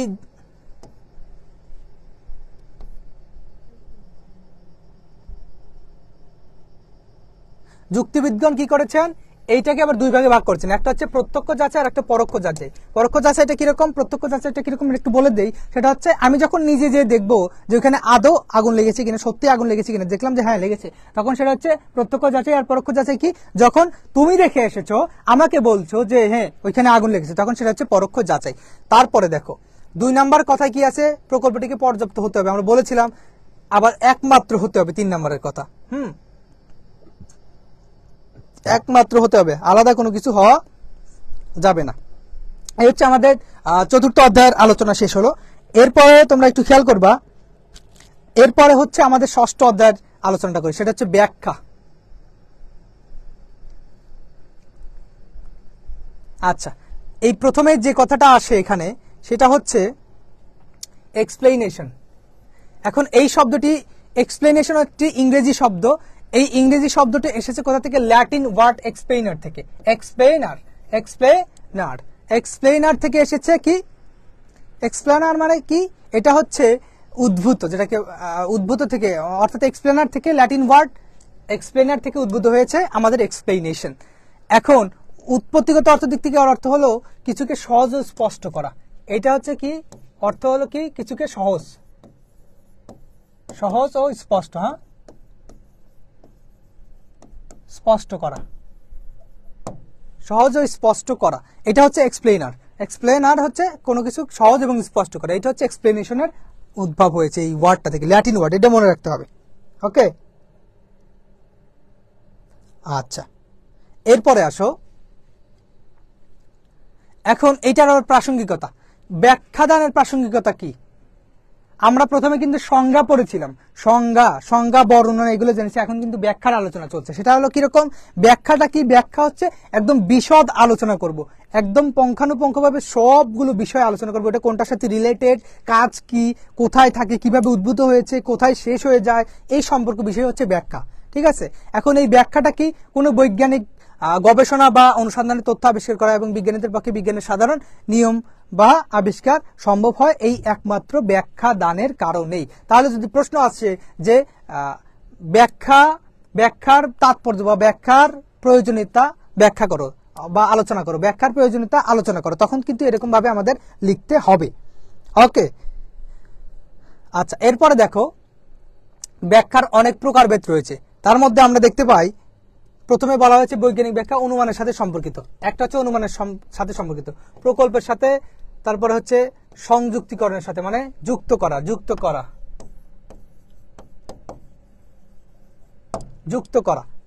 করা। হ্যাঁ, আর একটা হচ্ছে কি? শ্রেণীকরণের সাথে। শ্রেণীকরণ মানে কি? আলাদা করা, বা আমরা লিখতে পারি যে সাজানো। হ্যাঁ, সাজানো। এরপরে আছে কি? বৈজ্ঞানিক ব্যাখ্যা অবরোহমূলক। অবরোহমূলক কেমন? তার মানে কি? অবরোহ মানে নিচের দিকে আসে, তার মানে একটা সার্বিক সিদ্ধান্ত, সার্বিক আশ্রয় বাক্য থাকবে, সার্বিক থেকে কিসে আসবে? বিশেষে আসবে, সার্বিক থেকে বিশেষে চলে আসবে। তারপরে হচ্ছে কি? এটা হচ্ছে সাদৃশ্যমূলক প্রক্রিয়া। আর একটা হচ্ছে বিচারের মাপকাঠি। সাদৃশ্য কেন? কারণ একটার সাথে আর একটার কি রয়েছে? মিল রয়েছে, যার কারণে এটা সাদৃশ্যমূলক। আর একটা হচ্ছে বিচারের মাপকাঠিটা কিরকম? আমি ব্যাখ্যা দিলাম, ব্যাখ্যার মাধ্যমে কিন্তু আমি বলতে পারি যে না, এই ছেলের থেকে এই ছেলে ভালো। কেন? কারণ এই ছেলে পরীক্ষায় ভালো করে, এই ছেলে ভালো গান করতে পারে, ভালো নাচ করতে পারে, ভালো খেলাধুলা করতে পারে, সবকিছু মিলিয়ে দেখলাম যে এই ছেলের থেকে এই ছেলে অনেক বেটার, অর্থাৎ আমি একটা বিচার করলাম। এটা ব্যাখ্যাদান কিন্তু বিচারের মাপকাঠি হতে পারে। এতটুকু ক্লিয়ার? আচ্ছা,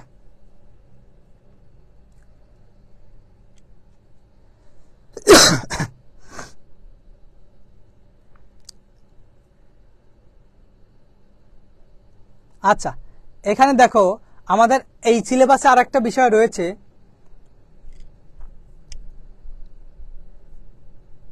সেটা হচ্ছে এই যে লৌকিক ব্যাখ্যা নামে একটা টপিক রয়েছে। লৌকিক ব্যাখ্যাটা কি? ওই যে ভূতের কাহিনী যখন দেই, আর একটা হচ্ছে কি? বৈজ্ঞানিক ব্যাখ্যা, আর একটা লৌকিক ব্যাখ্যা। ঠিক আছে? দেখো, লৌকিক ব্যাখ্যার ক্ষেত্রে প্রথমে যে বিষয়টা আমরা দেখতে পাই সেটা হচ্ছে এটা অস্পষ্ট, অযৌক্তিক। ওই যে ভূতের যে কাহিনীটা, এটা কিন্তু অস্পষ্ট, এটা কিন্তু ক্লিয়ার ভাবে কেউ বলতে পারে না, কুসংস্কার যুক্ত, আসলে আদৌ ভূত আছে কিনা জানি না। তারপরে কার্যকারণ সম্পর্ক অনুপস্থিত, মানে একটা ঘটলে যে আর একটা হবে এরকমটা কিন্তু আমরা বলি না। পশ্চাৎপদধর্মী, মানে পশ্চাৎপদধর্মী অর্থটা কি? তার মানে কি? ওই যে দাদা দাদি যে কাহিনী শোনাই গেছিল, বা নানা, হ্যাঁ, দাদা নানা এরা যে কাহিনী শোনাই গেছিল, সেই কাহিনীকে ধরেই কিন্তু আমরা এই ভূতের কাহিনীটা ধরে বেঁচে আছি। তার মানে এই লৌকিক ব্যাখ্যাটা নিয়ে বেঁচে আছি। তারপরে দেখো, এটা হচ্ছে ব্যক্তিভেদে ভিন্ন হয়। একই ঘটনা একজন একভাবে বলেছে, আর একজন আর একভাবে বলছে, তাহলে এটা ভিন্ন হয়ে গেল।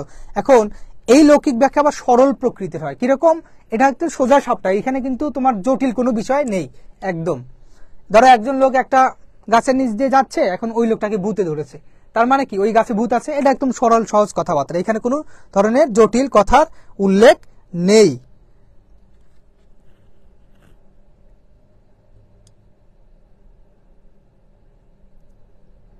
তোমরা এতটুকু বুঝতে পারছো কিনা? এরপরে দেখো বৈজ্ঞানিক ব্যাখ্যা। বৈজ্ঞানিক ব্যাখ্যাটা কিরকম? বৈজ্ঞানিক ব্যাখ্যার একটা গ্রাউন্ড থাকবে, সেটার বাস্তবসম্মত ভিত্তি থাকবে, অস্পষ্ট হবে না, সুস্পষ্ট হবে, প্রাঞ্জল হবে। হ্যাঁ, এটা কিন্তু অত সরল প্রকৃতির না। তাহলে এইখানে দেখো আমাদের কিছু রূপ রয়েছে। যেমন বৈজ্ঞানিক ব্যাখ্যার ক্ষেত্রে প্রথমে কি লাগবে? বিশ্লেষণ, শৃঙ্খল, যোজন, অন্তর্ভুক্তি। অন্তর্ভুক্তি মানে কি? ওই যে যোগ করা, যোগ করা।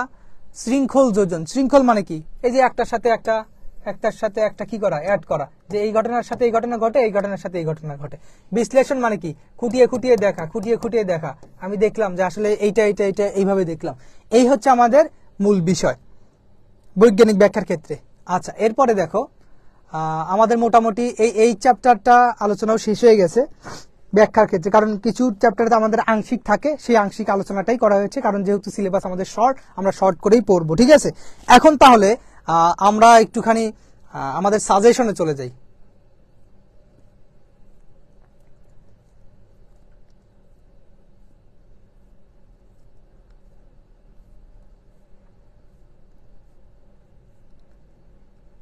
আচ্ছা, তাহলে আমরা সাজেশনটা দিয়ে আজকের ক্লাসটা শেষ করে দেব, কেমন? এই তোমরা কি আমাদের সাথে যুক্ত আছো? তোমরা যুক্ত আছো কিনা একটুখানি রেসপন্স করো তো, একটু কমেন্টে রেসপন্স করো যে তোমরা এত টাইম যে আমি বললাম ক্লাসটা কি কিছু বুঝছো নাকি কোনো কোশ্চেন আছে, কোনো বিষয়ে কোশ্চেন আছে?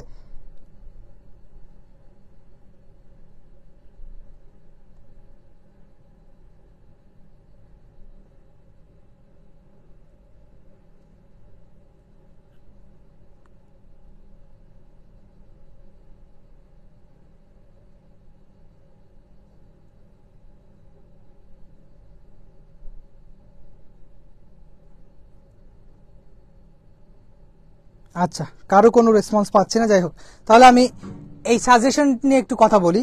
সেটা হলো, যেহেতু আমাদের সংক্ষিপ্ত সিলেবাস, তো সেই ক্ষেত্রে আমাদের প্রথম অধ্যায় থেকে আমরা কি দেখব?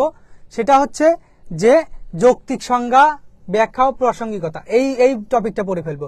সংজ্ঞা ও বর্ণনার পার্থক্য, সংজ্ঞা কাকে বলে, বর্ণনা কাকে বলে, সংজ্ঞার সীমাবদ্ধতা। এখন সংজ্ঞার ক্ষেত্রে আমাদের যে কিছু সীমাবদ্ধতা রয়েছে বা নিয়ম রয়েছে, নিয়ম প্লাস অনুপপত্তি, হ্যাঁ,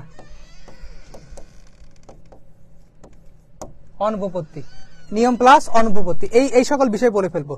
এই হচ্ছে আমাদের প্রথম অধ্যায়ের বিষয়। তারপরে দ্বিতীয় অধ্যায় দেখো কি আছে। দ্বিতীয় অধ্যায় যৌক্তিক বিভাগের ধারণা ও প্রাসঙ্গিকতা।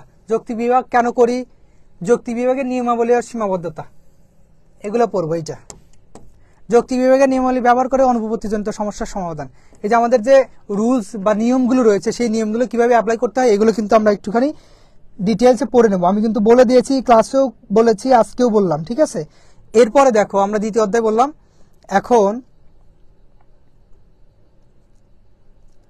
এখন তৃতীয় অধ্যায়টা দেখো। তৃতীয় অধ্যায় হচ্ছে আমাদের কি করতে হবে। তৃতীয় অধ্যায়ে এই যে আরোহ, এই আরোহের প্রকারভেদ বা আরোহের প্রকারভেদ, এই চ্যাপ্টারটা কি, প্রকৃত আরোহ কি, তারপর হচ্ছে বৈজ্ঞানিক আরোহ, অবৈজ্ঞানিক আরোহ, বৈজ্ঞানিক ও অবৈজ্ঞানিক আরোহের সম্পর্ক বা সাদৃশ্য অনুমান, পূর্ণাঙ্গ আরোহ কাকে বলে, সব নিয়ে আলোচনা করেছি। এই চ্যাপ্টারটা কিন্তু 3 স্টার। এই চ্যাপ্টার টোটালি পড়তে হবে, এই চ্যাপ্টার টোটালি পড়তে হবে, এখান থেকে কিন্তু প্রশ্ন চলে আসবে। আচ্ছা, এরপরে চতুর্থ অধ্যায় আসো। প্রকল্প কি, প্রকল্পর ধারণা, এখানে সংজ্ঞাও পড়বা। ঠিক আছে, সংজ্ঞা। আচ্ছা, এখন প্রমাণের উপায় সমূহ, কিভাবে, ওই যে আমাদের যে কয়েকটা উপায় দেখলাম প্রমাণ করার ক্ষেত্রে, তারপরে সংশ্লিষ্ট ধারণা সমূহ, এর সাথে কি কি ধারণা যুক্ত করা যায়, এটা পড়ে নিবা। ষষ্ঠ অধ্যায় আসো, ব্যাখ্যার প্রাসঙ্গিকতা ও গুরুত্ব। এখন ব্যাখ্যা কেন করব, ব্যাখ্যার প্রাসঙ্গিকতা ও গুরুত্ব, এইটা ব্যাখ্যা বিশ্লেষণের ক্ষেত্রে আমরা কি করি, এইটা কিন্তু দেখতে পাই যে ব্যাখ্যার যে প্রয়োজনীয়তা রয়েছে সেটা আলোচনা করো, তাই না, এইটা পড়বো। এখন বৈজ্ঞানিক ব্যাখ্যা ও লৌকিক ব্যাখ্যার তুলনা পড়বো, যেটা আমি একটু আগেই পড়িয়েছি, যে একটা হচ্ছে সহজ সরল, তারপরে অস্পষ্ট, হ্যাঁ, তারপরে হচ্ছে পশ্চাৎধর্মী, এইটা কিন্তু আমরা দেখেছি লৌকিক ব্যাখ্যার ক্ষেত্রে। আর বৈজ্ঞানিক ব্যাখ্যা কি, এটা কিন্তু একদম সুস্পষ্ট, তাই না। আর তারপরে দেখো বাস্তব জীবনে যথার্থ ব্যাখ্যার বিশ্লেষণ। বাস্তব জীবনে আমাদের ব্যাখ্যা কি কাজে লাগে, ব্যাখ্যার মাধ্যমে আমরা কি করি, এই সমস্ত ডিটেলস আমি পড়িয়ে দিয়েছি। এই বিষয়গুলো তোমরা জেনে নিবা। ওকে, তো এই ছিল আমাদের হচ্ছে আজকের এই সাজেশন ক্লাসটা, ঠিক আছে। আর এর সাথে তোমাদের কিছু সিকিউ কোশ্চেন দেওয়া আছে অ্যাড করে, নমুনা প্রশ্ন এগুলো তোমরা পিডিএফ এ পেয়ে যাবা। তোমরা একটুখানি এই দেখো এখানে বলা হয়েছে যৌক্তিক সংজ্ঞা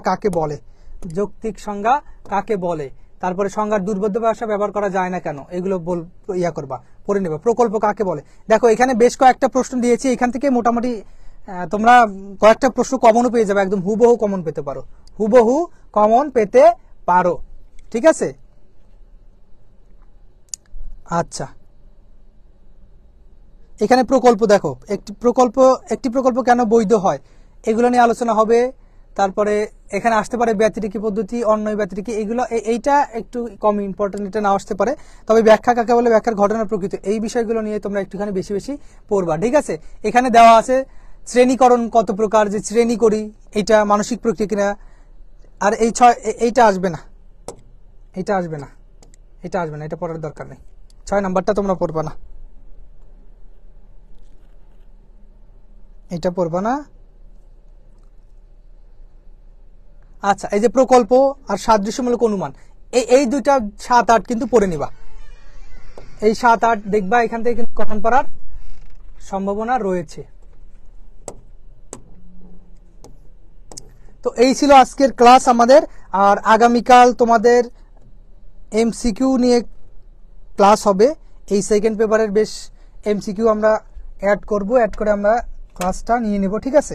তো এই পর্যন্ত সবাইকে ধন্যবাদ, আর তোমাদের জন্য রইল শুভকামনা। তোমরা পড়াশোনা শুরু করে দাও, আর ক্লাস শেষে তোমরা এই পিডিএফ পেয়ে যাবা, ঠিক আছে।